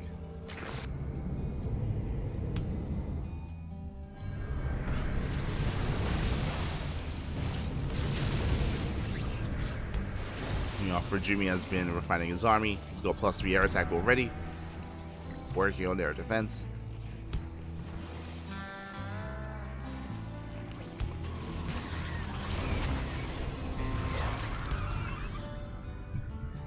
as Nikic has been still trying to find a way in, trying to break some of these entrenched positions.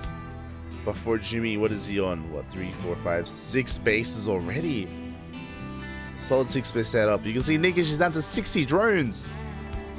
I don't know how he does it, but he just refuses to drone up, and because of that, yes, Nikic does have a strong army with Brew Lords, with Lurkers. Let's see if it is going to be enough.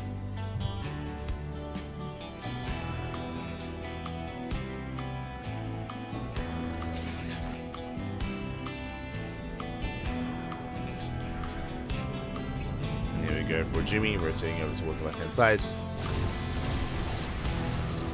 And just to collapse here on some of these spores.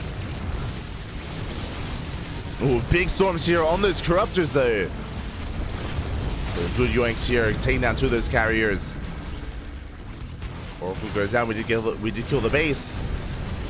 Base did fall. We're going for a big warp in, big recall here. Back home. The warp in has completed. Zealots are going to be able to trade well against these Lings.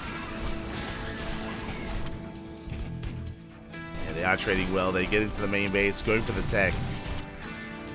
Bujumi, meanwhile, did recall here towards the right hand side. So I'll say going for the Spire. It looks like they might be able to get one. Oh, not quite. Right, does survive. Just popping up in the main. Bujumi is moving out. It does feel like Bojumi's just been trading a little bit better here. And yes, Nikic, he is maxed out himself. He does have a bank to work with, but because of the low drone count, that means a bad fight goes a long way. There they're going off. Feedbacks, they connected with some of the Vipers. But we're picking these Void Rays apart.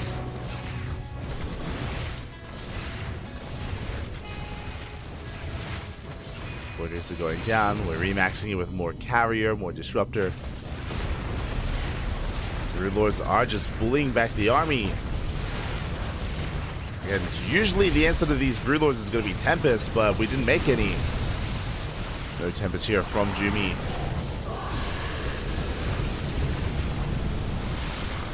Borders going ham. They get lured out into the open. Big Fungal. Big Fungal here on the Voids. Eva goes off here on the Changelings as well. Yeah, we collapse on the army. We take down the mothership. We can see the Skytops crumbling here before Nikic. And Nikic, he may just have too much again. Just good control overall here with his Broodlords, with his Corruptors, with his Vipers. Pulling back the rest of his army.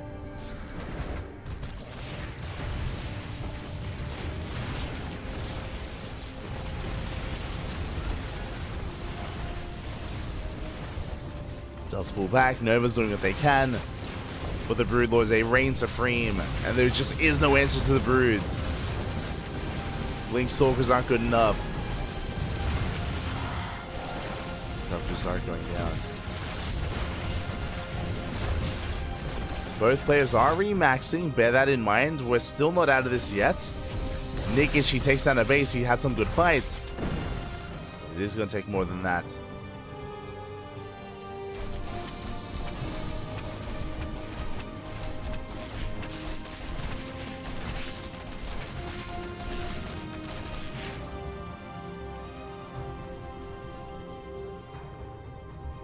Nikic rotating over towards right hand side. The most important mining base here for Jumi. We do need to deny it. Can we though? There's that recall. Looks like we're trying to set up a surround. Stalkers from behind. We do catch out some Corruptors, but the Broodlords are here. Get one. Is that one? We do get one Broodlord. Likewise though, Carrier gets sniped. We get one, we get two. Yeah, the yoinks are real. Getting a third Carrier.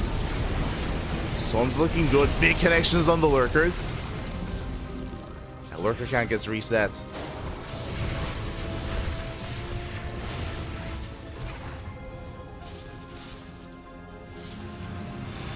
Templar morphing in. Nick is responding with more Broodlords and more of these Corruptors.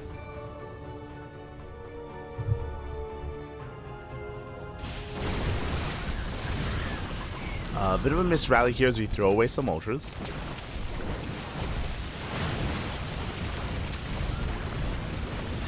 Ultras thrown away. Good feedbacks here on the Vipers. Very nicely done. Nicely done here by Jumi. Rotates around. And behind the forces here of Nikic.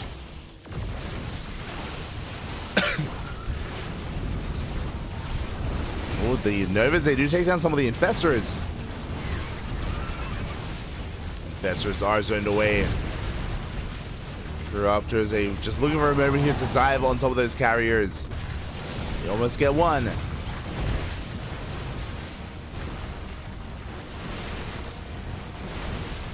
As Jumi is going to be able to just skirt around the edge here, avoid the main fight, clearing up a massive amount of creep here. At the same time, they'll run by the right hand side, taking down some queens.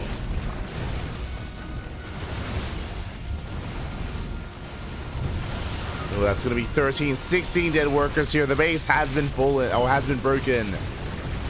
Corruptors, they can't engage. Oh my god. Corruptors, they get annihilated here by the ground army. And Nikic has to pull back, and look at the drones. This is what's killing Nikic. The entire game we spoke about this. We're not droning. We're not droning, we're not saturating bases. Nikic is down to 43 drones. And this is not where his work count should be. And again, it means he just cannot sustain himself.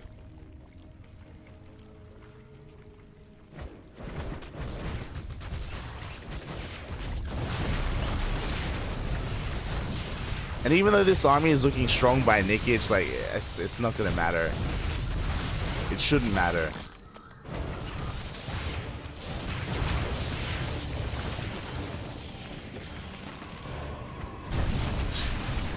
As we do see Jumi rotating over towards the right. As he rotates over towards the right, we go for a big run back here on the left. And just pulling Jumi apart. Trying to at least.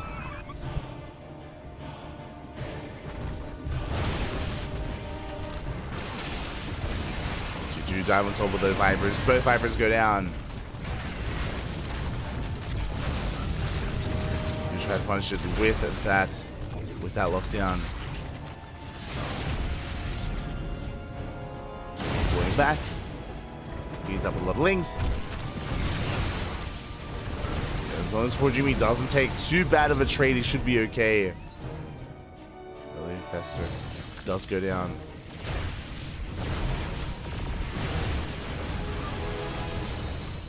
Yeah, base going to be falling, another base as well. Storm going to be zoning back the army.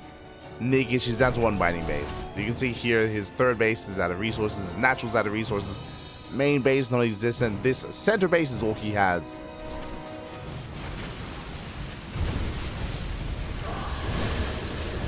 So we dive in once again, getting another 2 carriers.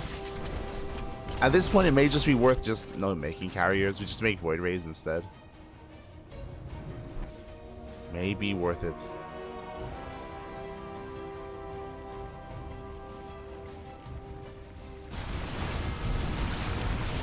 So you see Jumi trying to gain ground here on the right hand side, but it's just so difficult to do so. Disruptor gets tweaked off.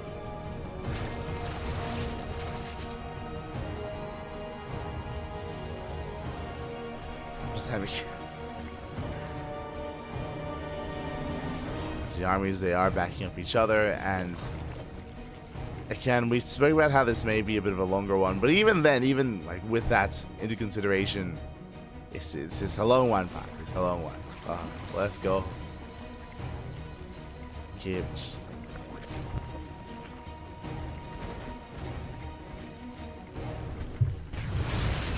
It's coming once again.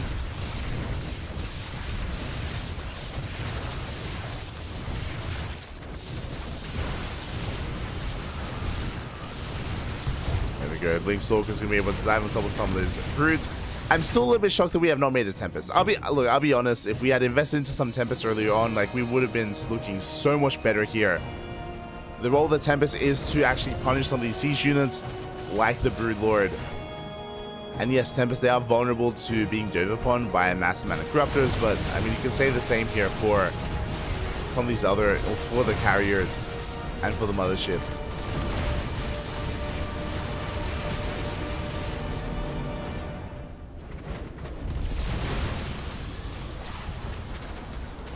The Broodlords, they get a volley. A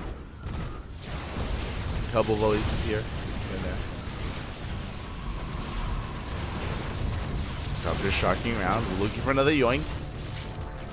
But is that all that Nikish has here? Looking at the units, have no Hydras, no Lurkers remaining here. It's just Broodlord, Corruptor, Spellcasters, and an Ultra.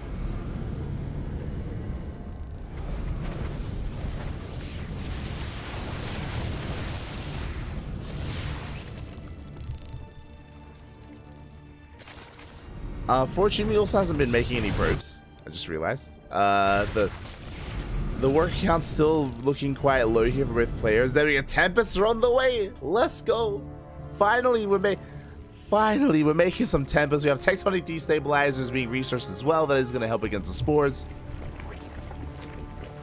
as it does do increased damage to structures. Yoinks are coming in. We managed to get another couple of carriers. Again, these are just some really nice trades here out of Nikic. Run by is going to get shut down.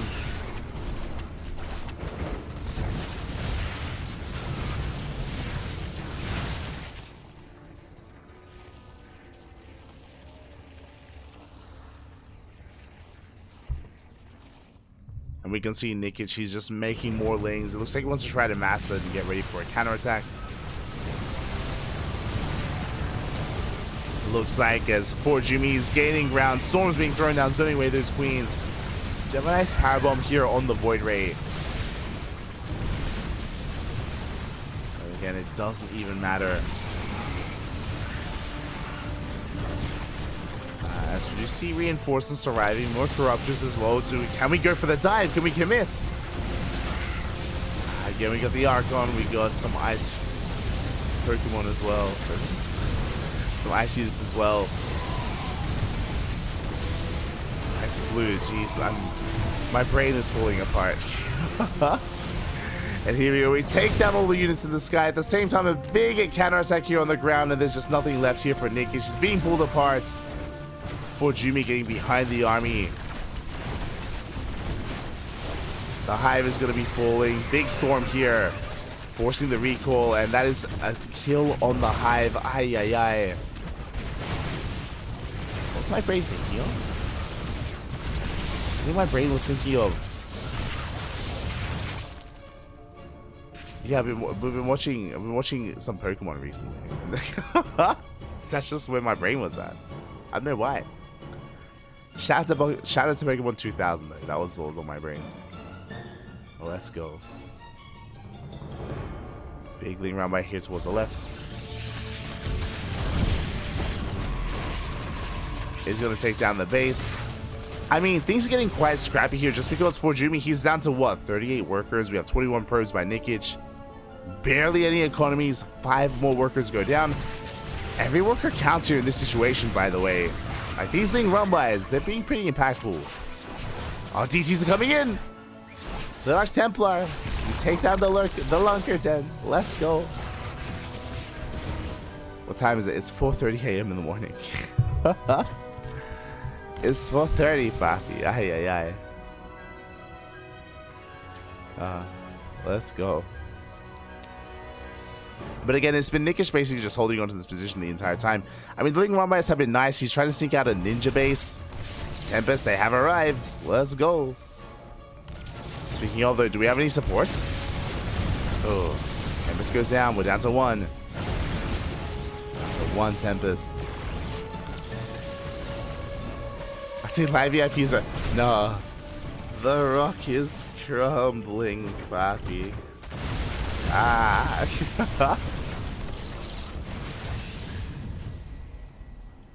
It's crumbling. Take down some of those changelings. Mothership rejoining with the army. For Jimmy, he's making probes. He's saturating his bases. Ling run by on the way towards the left-hand side. headed for those fringe bases. That base looking quite low, actually. While we dive on those corruptors.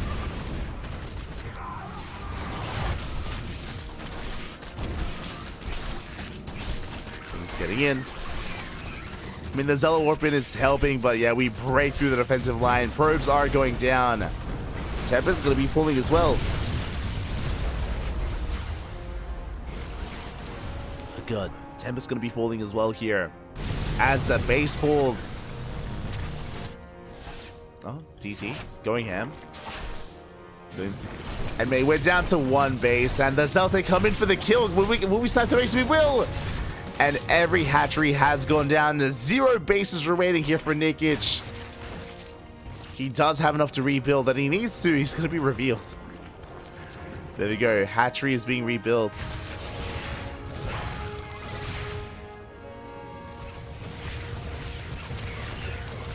Duh.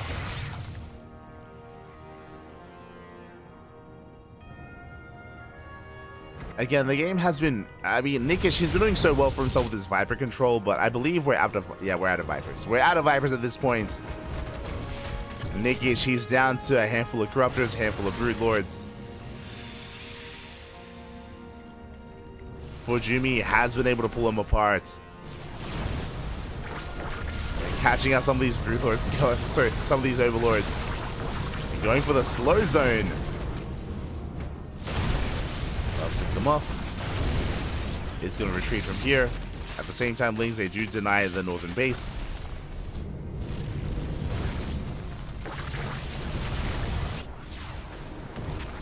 There we go. Gas guys is going down. We could go for an elimination. Actually, I was going to say we could, but we have plenty of spores available as well. Killing all the buildings is going to be difficult for Jumi, but he's just containing Nikic here to a single base. One base, Papi. Ay, ay, ay. I think my mind's being cleaned up.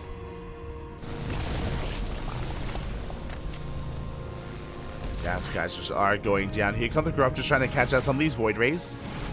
Do you have the Prismatic alignment? Void Rays are being recalled here to the mothership. And they're going for the Broods. And the Broodlords, they've been doing well for themselves here. The slow zone has been thrown down. I mean, these Spore Crawlers are putting in a lot of work. Spores are putting in a lot of work here as Nikic, he does take another base.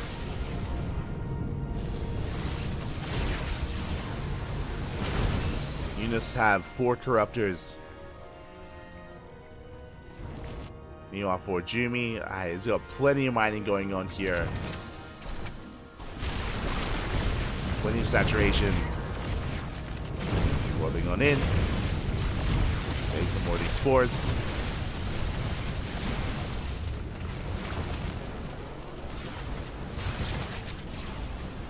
Queens, they barely do maintain themselves. As Nikic, she's down to 11 drones. Ay, ay, ay. Again, he wasn't looking too bad here against Fujimi at all. I would even say, you know what? I would even go as far as to say that Nikic, he had better army control than Fujimi. Like, he was able to pick off so many carriers over the course of this game. 24 carriers! That's crazy. That's insane how many carriers went down. The problem here was the economy. It was the fact that Nikic, he just wasn't able to hold on to his bases, wasn't able to get up to past 70 workers, could barely sustain his losses, and yeah, we saw that in the end for Jumi, he won the battle of attrition. Just non-stop expanding here, even taking these southern bases. Making sure that he can maintain himself. And things are looking dire here for Nikic. Just because he's stuck on this one base and he can't leave. If he leaves, the base is going to fall.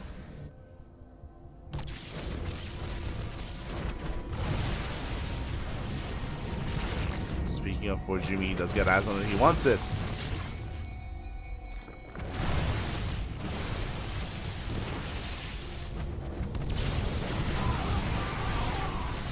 There we go. He goes to the link. He dives on the army. The boys are being pulled. The final stand here of Nikic. He knows how close he was, how well he was performing earlier. But alas, it slipped through his fingers. Doesn't have enough. He's down to, what, 1 Corruptor, 2 more Broodlords, down to 1 Broodlord. GG gets called, and for Jumi takes a 2-0 lead in this qualifying match. GG. Oh, there was a moment in that game where my brain was turning off. Not gonna lie, that was happening. That was happening. I was hoping to try to you know, get up from my chair and like squat and like get the blood flowing, but I wasn't quite able to. Regardless, GG, well played for Jumi. Does take a 2-0 lead. Was able to take down Nikic in the end. It was a very chaotic game state though, and again, Nikic was doing very well for himself. He was trading well. He was killing and sniping so many stray carriers wherever he could. But his economy was suffering, and he was suffering as a result. Could not sustain himself. GG, well played. 2-0 lead here for our Protoss player. Unomas, 1 more is all he needs to qualify for the main event. For the European Regionals here of EPT Spring.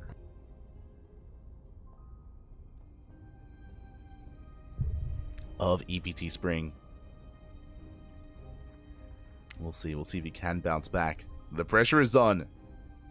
The pressure is on Nikic. Meanwhile, do we have any other matches that have been wrapped up? I believe we should have wrapped up all of our upper bracket matches. Yes, all the upper bracket matches have concluded. They have wrapped up. We have Shadown over Papi, we have Euthermal, we have Yakov, Akeron, Rodzin, Battle B, I said Baby Marine, Battle B, Goblin, and DNS. And all the lower qualifying matches are underway. All getting underway here.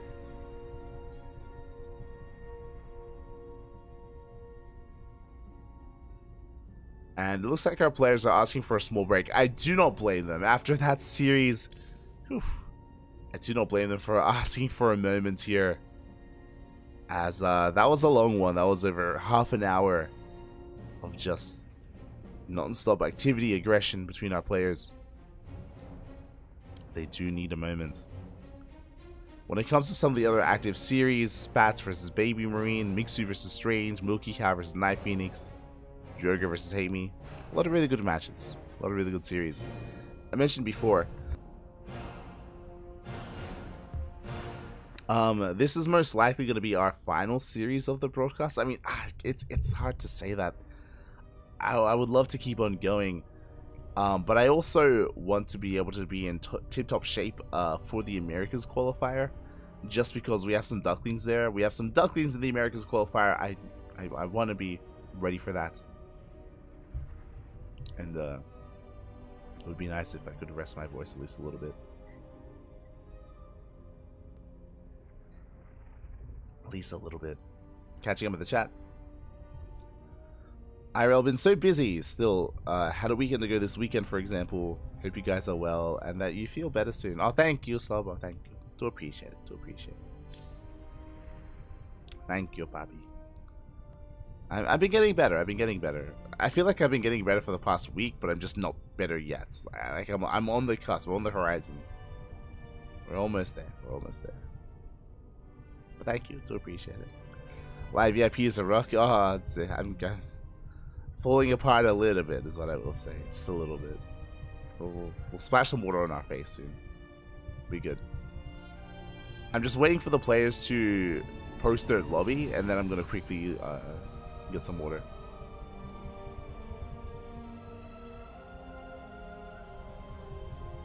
Oh, hello, Astra. Hello, Kid and Astra in the chat. Quack, quack.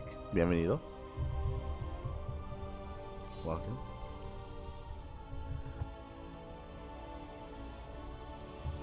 Even grinded. The chemical compounds remain the same. You're Rocky. Oh. I'm Sylvester Stallone. Let's go. Where's my Adrian? As the lobby has been made, game number 3 is soon to be upon us here. And game 3 is going to be on Alkione. Okay, now that we have the lobby, one moment here, I'm going to quickly splash some water on my face. Un momento.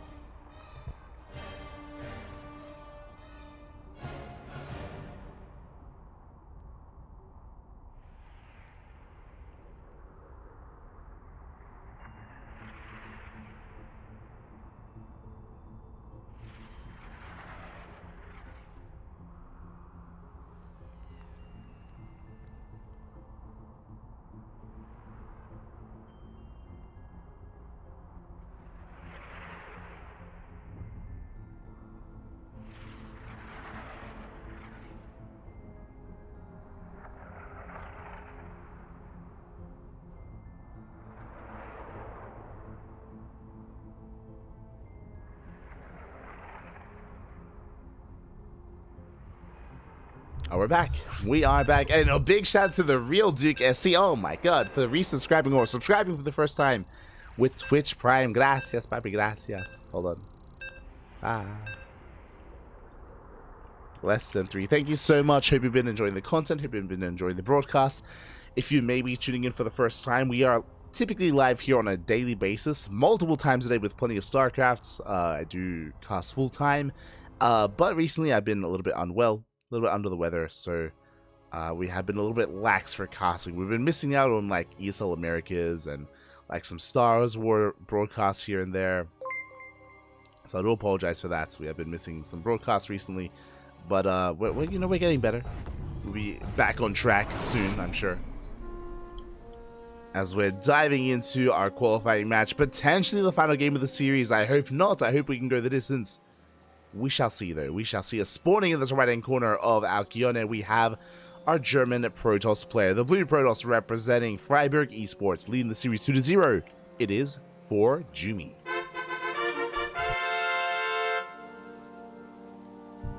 And spawning in the bottom left-hand corner, we have his opponent. We have the Red Zerg player from Lena Belarus, representing Platinum Heroes. It is Nikic. He has to fight back here and now to try to force the ace match to make a series out of this. Again, he wasn't looking too bad at all in that last game, but it did slip through his fingers. He did end up staying on a lower drone count, did eventually get overwhelmed. And as we're settling into this series, as we're settling into game number 3, a big shout out to Maestro Slowbro in the chat for subscribing for 8 months. Thank you so much. Gracias, papi, gracias. Been such a good supporter as of late. Thank you. We do appreciate all the support that we get in the chat from our lovely viewers. Thank you so much. Again, it's because of you guys that we're able to host the events that we do host and, you know, cast as often as we do. Thank you, papi. Thank you. We do our best. We do our part. And it's a pretty busy month. I mean, we have EPT, we have WTL, we have Stars War 11. There's a lot of StarCraft going on. It's quite intense, and we're doing our best to cover as much of it as we can.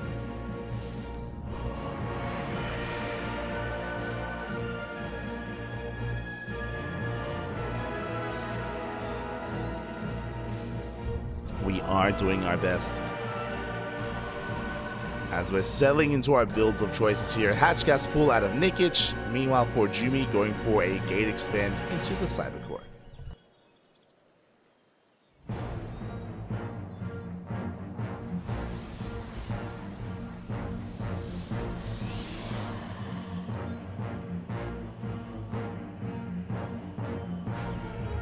Also, I'm totally not drinking coffee right now. Getting some sips in of Dare iced coffee. Gibbs, happy Gibbs. Being fueled by the iced coffee. We're awake. We can keep going. What time is it? It's 5 a.m. It's 5 a.m. Let's go all night long. SNL, the depths are going to be getting across the map. We do see Nikic going to be investing into a couple of extra lings for the time being. It looks like it's just to deal with these depths, just to keep up, just to minimize his losses. And for Jumi does not commit to these shades. We'll be pulling back. Behind this, it is going to be a Stargate opener out of Forjumi, working towards Oracles. Important that we point that out just because Forjumi has been a little bit spicy today. We did see a double Robo opener earlier into double Disruptor drop play. That was happening. No.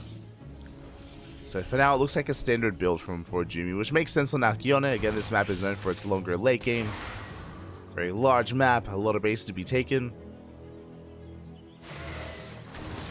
And a lot of macro play on this map as a result as well, as you do shut down one of those adepts. You get one, the other does shade back home.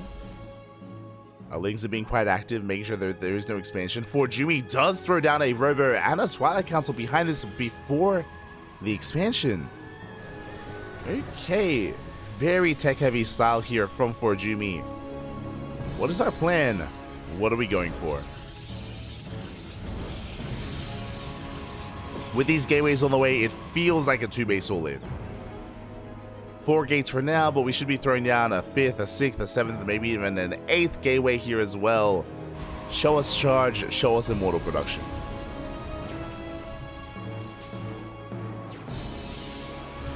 Meanwhile, we do have a fast Roach Warren here out of Nikic. I mean, I say a fast Roach Warren. That was a, what, 4-minute 40 Roach Warren timing.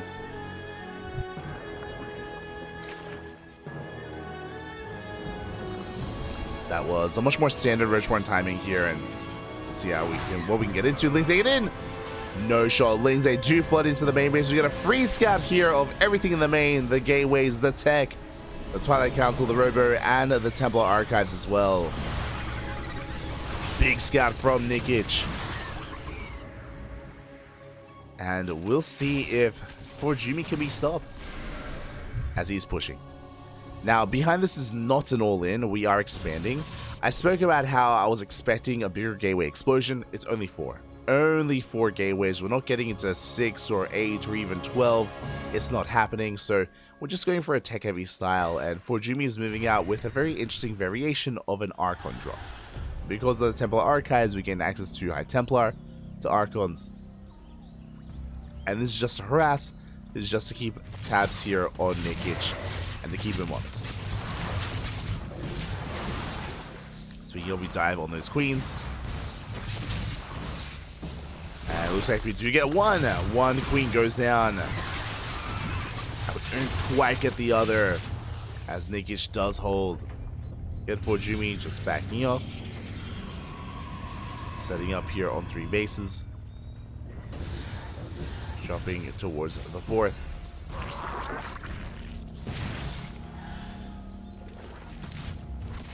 And you can see here so far Forjumi being quite a nuisance, even supply blocking Nikic. Ooh, quite a supply block, forcing out 6 overlords. Oh. Quite a big reaction there out of Nikic. You know, behind this, we're getting into our 3-base saturation, charge, +1, immortal production well underway. This will be for Archons and maybe even Storm on the horizon as well. Forjumi just settling in quite nicely here into his 3 bases. And getting into our 4th shouldn't be too much of an issue either. Speaking of, Nikic is finishing up his own 4th base. And we're also taking up into Hydras. It's going to be a Hydra Den here out of Nikic. Roach Hydra, potentially Roach Hydra Lurker as a good target fire. We do get the Prism. Just does go down. Does force a recall. Thankfully, at least the Archons did make it out. That was still a brutal loss there for Jumi.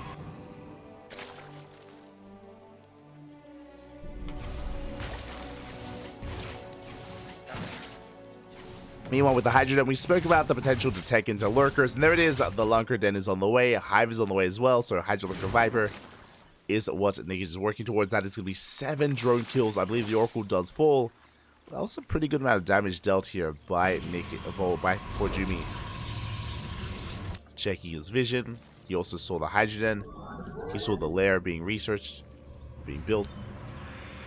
Sorry, did I say lair? I meant to say hive. So the hive being built from the lair.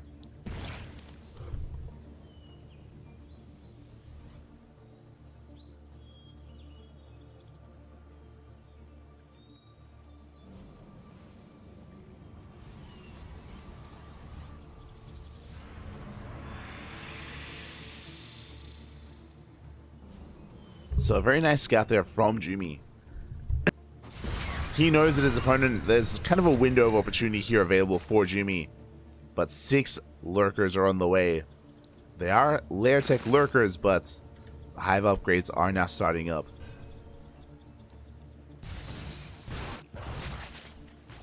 And with the arrival of these lurkers, any kind of ground-based push is going to have a hard time killing Nickage. He's going to have a hard time. Rotating around, pushing on towards the creep, on towards the gold. And the lunkers are revealed. We do have Storm on the way, that will help.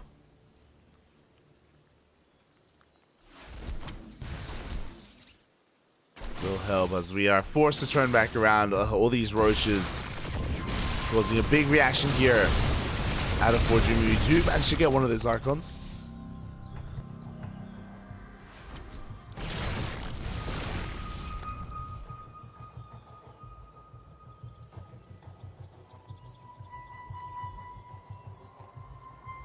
Do manage to get one of those Archons.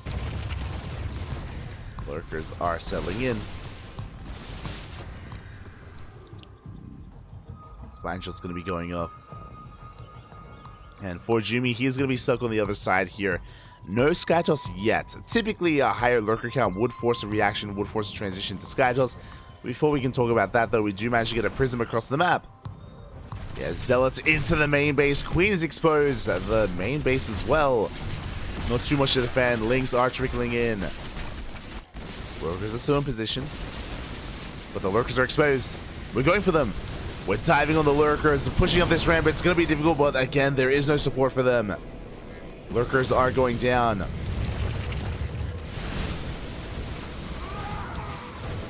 Yeah, we force them back. Bob's going to be connecting. Big storms here on the lurkers. Do you manage to get away? Meanwhile, on the main base, they get 9 drone kills, 10 workers even. As we get on top of the goal base, and we should be able to focus it down.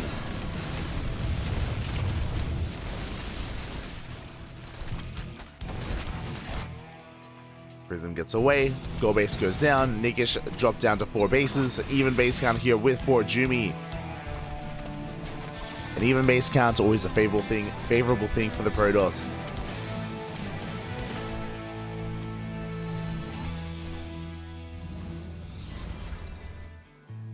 Is going to be favorable here.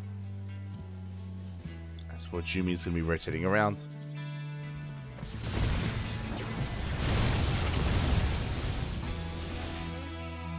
Does rotate around, does force a cancel on the 5th.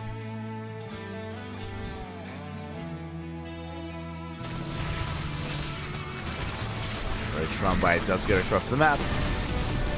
Takes down a cannon.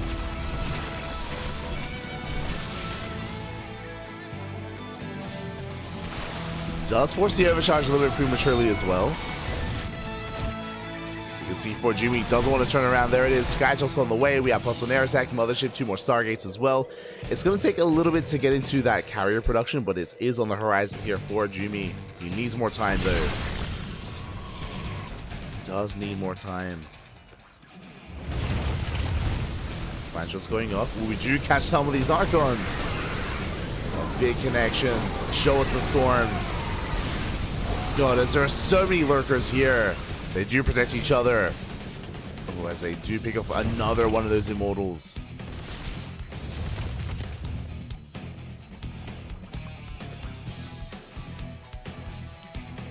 The Prism desperately trying to buy time. Desperately just trying to buy time here for Jumi. As you can see, we have those 3 carriers now on the horizon. We have the Bale on the way as well. It's going to be for Colossus. And Nikic is doubling down on Mass Lurker.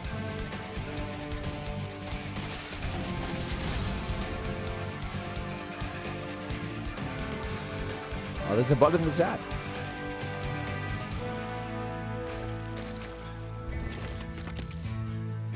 Ah, haven't seen a bot in the chat in quite some time. Fantastic.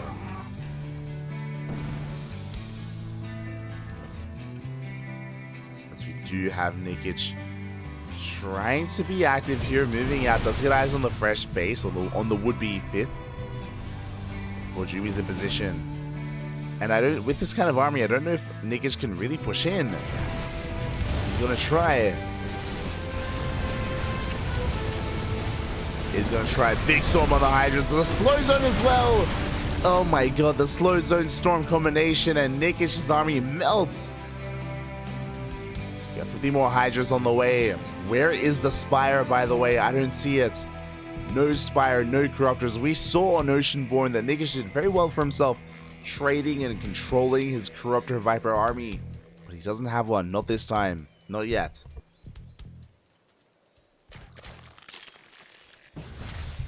Doesn't have it yet.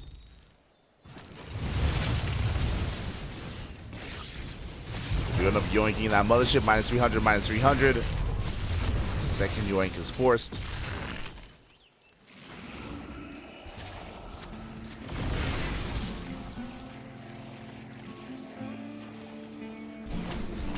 Yeah, at the same time the Prism gets in, and once again we're going for the Hive. The Hive is going to be going down. Even getting on top of these Hydras. Good trade.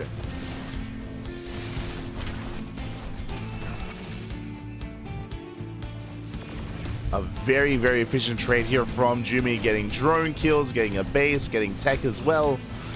At the same time, we're going for a big lurker counterattack. Yeah, probes the force off the mineral line. Zelts wreaking havoc in the main, but Zelts, or lurkers, likewise wreaking havoc here at the third base. This is an expensive run by the way. None of this shoots up. Does shoot up. Good yoinks here coming out.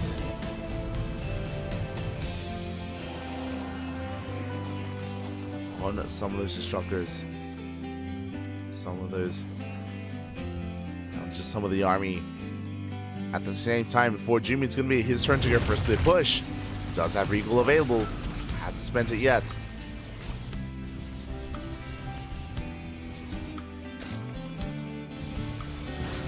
The base is going to be going down. There's just nothing here in position to protect it. Have a couple of Hydras threatening a dive, but by the time we do the base, it has gone down.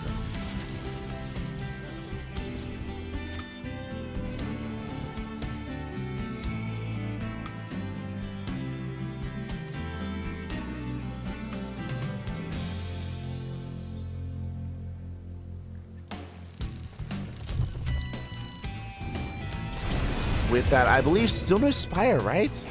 Yeah, still no Spire, despite seeing the Sky Toss. Or the attempted Sky Toss. More carriers have arrived. 8 carriers in total. They're just trying to push in.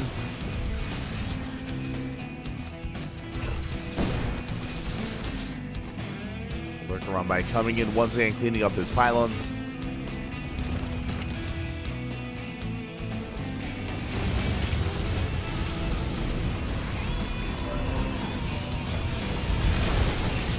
As we do see Nikish trying to force his way up the ramp, but pushing into Purification Novus, pushing into Storm is just not going to happen.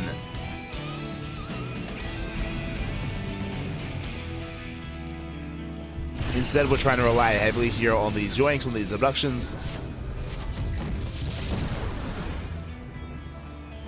Managed to get one of those carriers. Feedback's 1 second too late. Hive is being rebuilt. As a reminder, Hive was sniped earlier. Is being rebuilt. We throw down the slow zone, even throwing down the cloak as well. Didn't do too much here. You can see the ground army plummeting for Jumi. Just trying to break through. Too many lurkers. Too much in position here. As the Vipers, they have just topped up their energy, going straight for the dive here on the army. Goes for a yoink. Gets one, gets two.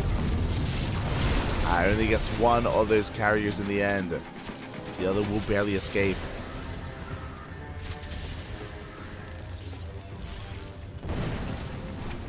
Oh my god, and these Elromais are brutal. We already killed the Hive in the main, and now we're going for the Hive at the natural base. Hives, they keep on going down one after the other. Big pick off here by Jumi. Getting another base.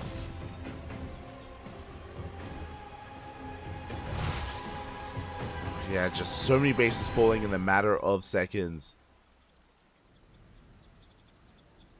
In the center gold base, the natural.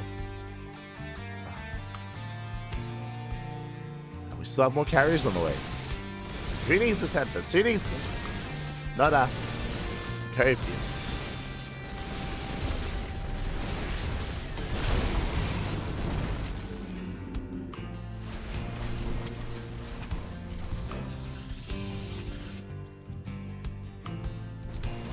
We are going to be able to chase them back. Likewise, we do see Nick is just licking his wounds, trying to rebuild, trying to remax, working on getting his lair and his hive back up and running. That's also why he can't get a spire right now. We don't have a lair. We don't even have a spawning pool. Oh, ay ay ay. A lot of rebuilding to do for Nikic.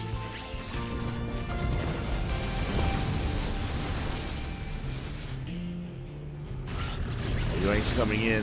We get one, we get two. Two disruptors.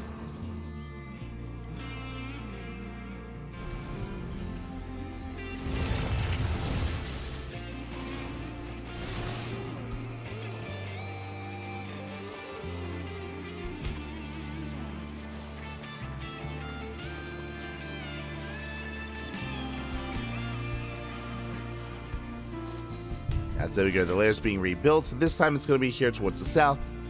Once the lair is done, then we can start investing into something like Aspire and Corruptors. Until then, we're stuck with what we have. Stuck here with Hydra Lurker Viper. And we have been able to hold on and survive.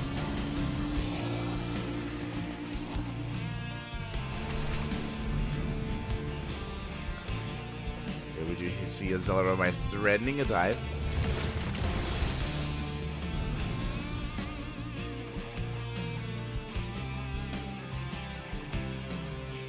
So yeah, we're just going to be staring each other down. For Jumi taking another base. Nikic doing the same. Both players expanding on the right hand side. Zealoromite catching some lurkers. Oh, we got one! A bit of miscontrol here as lurkers, they're going down almost for free here. We get two, we're getting a third. Barely don't.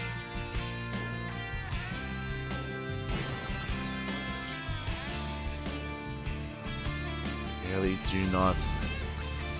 Again, especially in this game state, I'm not fond of just massing carrier. Like, Tempest they can trade so efficiently being more of a siege unit.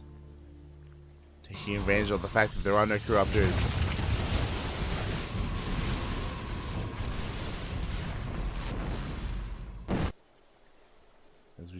Let's go for a big cleanup here towards the left. Some loose bronze.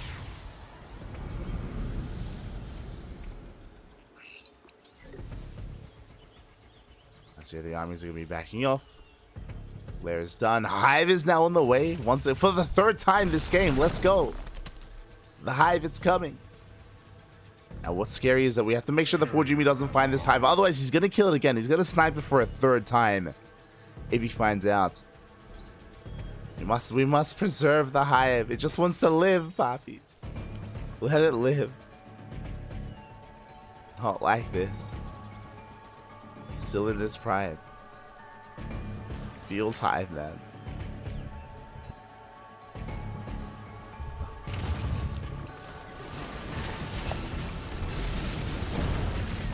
As Nikic has been quite adventurous with his Hydras. They have moved out of position. They do get two lurkers who go down.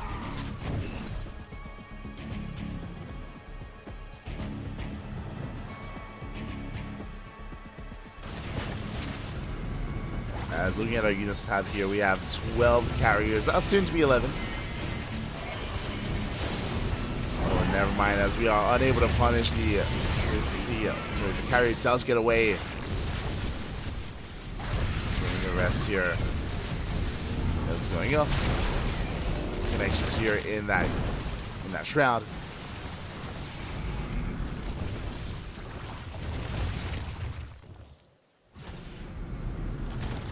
Nikic still committed to Mass Hydra. I mean, I've got to commit Nikic at this point. Refuses to back down. I will not make a Corruptor. I will make nothing but Hydras. Storms are being turned down. Yeah, big storms on the army. Big Zellarambe here on the right hand side. Another base going to be going down. At least this time it's not the Hive, but we crippled the economy. Nikic down to 32 workers. And with his economy being crippled, he can barely sustain himself. The gold bases go down as well. God, and the Zellarambe, they just do not stop. And honestly, in this game, the MVPs have been the Zealots, right? Like, the main army, sure, they've been clashing every now and then, but who was it that took down the Hive the first time? It was the Zealots. The second time, also the Zealots as well. These Hello Warpers, they have been brutal. They just keep coming in time and time again.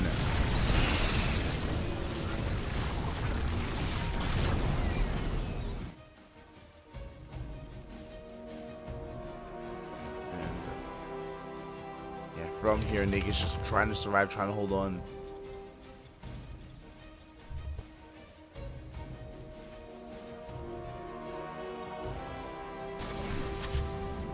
Just trying to hold on. Nikic trying to push on multiple fronts, but alas, Jimmy does have an army to defend.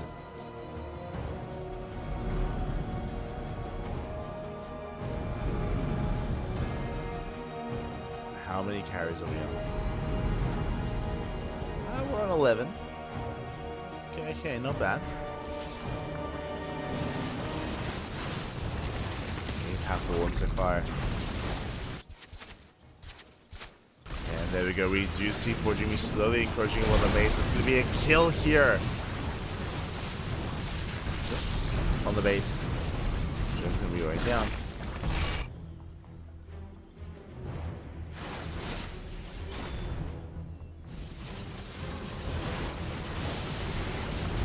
And yeah, once again, with all these disruptors, with all these storms, we just zone away the army. Nikic just can't engage. Like, what can we do? No Vipers, one Infestor, without abductions, without blinding clouds, without any of our spells. How do we engage?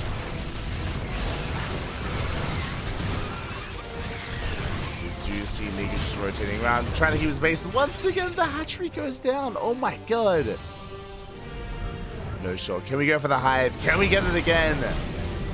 Someone needs to let Jimmy know where the Hive is. He doesn't know. He hasn't seen. Microbial Shroud has been thrown down. I mean, forcing back all these carriers. As it's being forced back, Zellarambe comes in.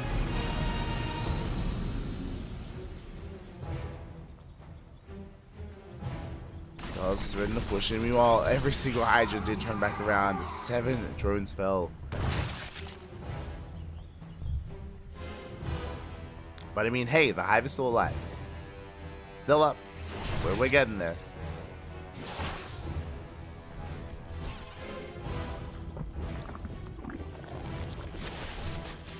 As it looks like we finally do get eyes on these ETs. Finally, we were able to shut them down. But this entire time, for the past couple of minutes, has been Nikic on, or just barely holding on by a thread.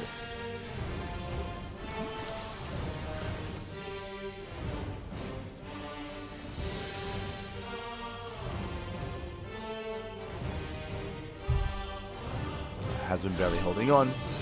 More bases going down. For Jimmy, he is maxed out. Again, he's got plenty to work with, whether it's in the air or whether on the ground.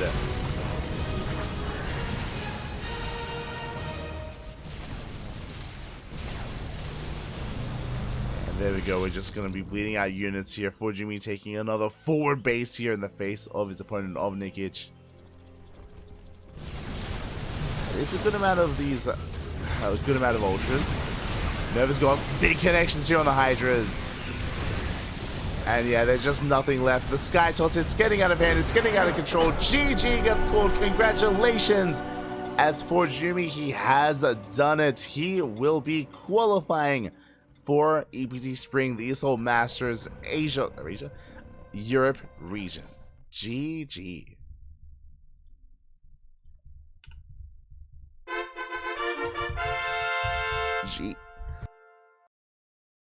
GG, well played. Congratulations here on the 3-0. But even though it was a 3-0, Nikic, he had his moments, he had his opportunities, especially in game number 2. I do think that things were very back and forth, and you know, if we had just adjusted a couple of things here and there, then potentially would have had a series, would have had a more dynamic scoreline and just a longer series in general. But in the end, Nikic does tap out, and for Jimmy, qualifies.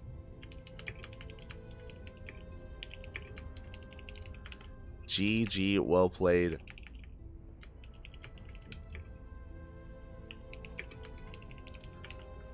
And again, my condolences to Nikic. He's a great player, making it this far into a qualifying match, but unfortunately his run ends here. His run does conclude, and congratulations to for Jimmy. Meanwhile, oh my god, every other series is wrapping up. I didn't even notice, but we have so many more qualified players. Okay, from the bottom, we have the lower bracket wrapping up. Spats takes down Baby Marine 3-2. My condolences to Baby Marine. He's going to be another player that is not a part of the main event. He has been a young up-and-comer for a while, and Baby Marine, he's a great player, but unfortunately he meets his end at the hand of Spats. Spats will advance on instead. Scrolling down there, Aristry takes down Bonan 3-1. Aristry also going to be part of the main event. A very big win. I know that Aristry has been practicing quite a lot as of late, has been putting in the hours, and it's great to see that come to fruition here and flourish. And yeah, we get to see Aristry as a part of the main event. Wish him the best of luck. Meanwhile, Strange takes down Mixu 3-0. I do rate Strange quite highly, so not the biggest of upsets there. Big shout to Strange as he will advance on. Meanwhile, we have Milky Cow versus Night Phoenix. That series is currently ongoing. Currently an ongoing series here is Night Phoenix versus Milky Cow. So I wish them the best of luck in that PVT. Scrolling down, we do have Drogo versus Hamey. Drogo advances on 3-0 over Hamey. Very well done. Again, Drogo, he is a veteran in the scene, and it would be weird to see an event like EPT without Drogo there. So, you know, Drogo is able to be a part of that once again. Oh my god, a very close series here. Nicaract and Papi. They went all the way to the ace match. Oh my god, it would have been... personally, it would have been a lot of fun to have seen Papi in the main event. It would have been beautiful. Unfortunately, it was a 3-2 scoreline, and Nicaract eliminates Papi from the tournament. He qualifies instead. I do think that Nicaract deserves to be a part of the main event. He's been improving so much.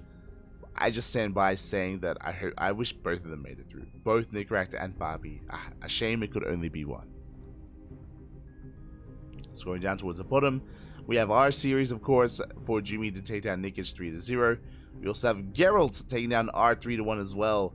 It is a bit of a shame, but again, Geralt, there was an upset where he got knocked down early on. So Geralt, he has to fight back and eventually qualify. He got there in the end. It was close to being another PvP. But yeah, just really surprising to see that Geralt did have to go through the main qualifier instead of the lower bracket one. Again, it is interesting, but was able to make it through. And with that, that wraps us up here for the European qualifiers. I mentioned there's only one series left. There's only Milky Cow versus Night Phoenix, and they are mid-series. They're currently in-game. And where exactly are they in that series? They're in the ace match. Okay. They're tied up 2-2. They're tied up 2-2, and they're in the ace match. They are about to wrap up.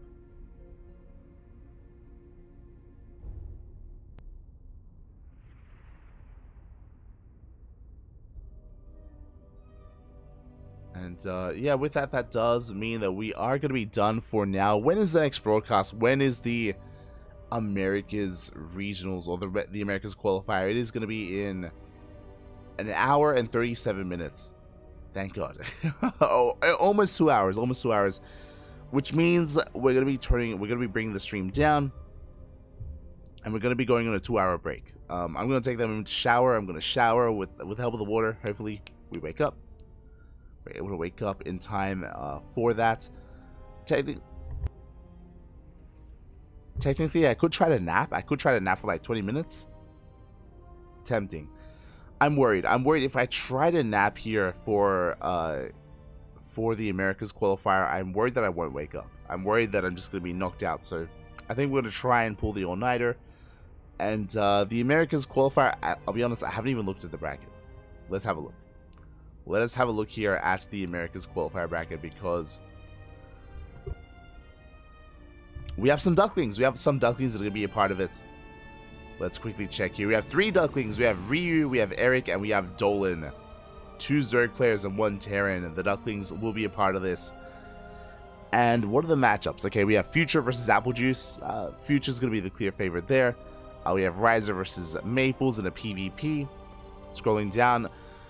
No. Oh my. For none of the admins? What the hell? Actually, what the hell? Oh my god. I wish you could see what I'm seeing right now. The Americas qualifier. The team kill is real. We have Dolan versus Rob. Dolan is one of our own, one of the CranKy Ducklings. Just under them, Ryu versus Eric in a ZVZ. Duckling versus Duckling into another Duckling, most likely. Like, that's gonna be Ryu versus Eric into Dolan in a qualifying match. On the one hand, it does confirm that a CranKy Duckling is gonna qualify. I feel like it does confirm that we will have a qualified player, which is really cool. But the downside is that we have to kill each other. If we were spread out, then I'll be honest, like, looking at the other talent lineup here, I feel like there's a good chance for all 3 of them to have made it through, but they have to knock each other out instead. Feels bad, man. Feels so bad. Ay, ay, ay. So it is such a shame that Dolan, Ryu, and Eric, they have to face off against each other. Funada the admins. Funada the admins. Funada the seeding. Shaking my head. Shaking my head. So we know what we're going to be casting. In the Americas qualifier, we're going to be casting most likely Ryu versus Eric. Ryu versus Eric into Dolan.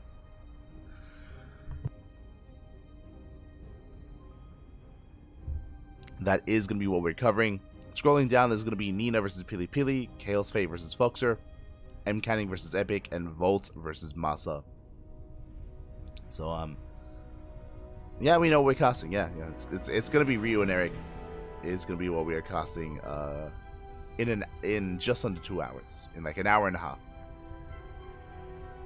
Is going to be what we're covering. And yeah, it's such a shame that that we have team kills like this. It would have been amazing if they were all fanned out. If they were all spread out, we would have. I'm confident that all 3 of them would have made it through. But that is going to complicate things. Smurge, man, Smurge. With that, thank you so much everyone for watching. Thanks so much everyone for tuning in. Again, we're going to be back in an hour and a half. Meanwhile, stick around. We're going to be giving another StarCraft streamer a raid. We will find someone to give our love to. So give them a chance. Give them some support. As who is streaming right now? Who is streaming?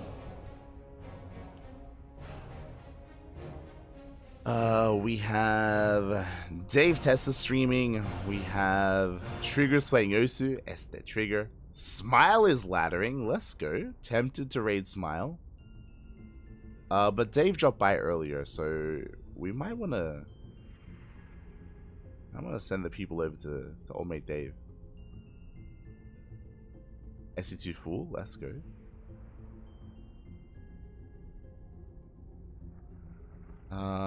Yeah, just looking at who's online here. You know what? We'll send some love to Dave Testa. I think he's also going to be casting the Americas qualifier. I think he's also going to be a part of that. So give him some love, give him some support. He's a fellow community caster, like ourselves, like Rotterdam, like Wardy. Dave is also a very active caster from the Americas region. So give him some love. Otherwise, thank you so much for watching. Thank you so much for the support. We'll see you guys soon for some more StarCraft action in 2 hours time. For the team kills, Bobby. For the team kills. Smurge. We'll see you then. Take care. Enjoy yourselves. Ciao, Bobby. Ciao. Take care.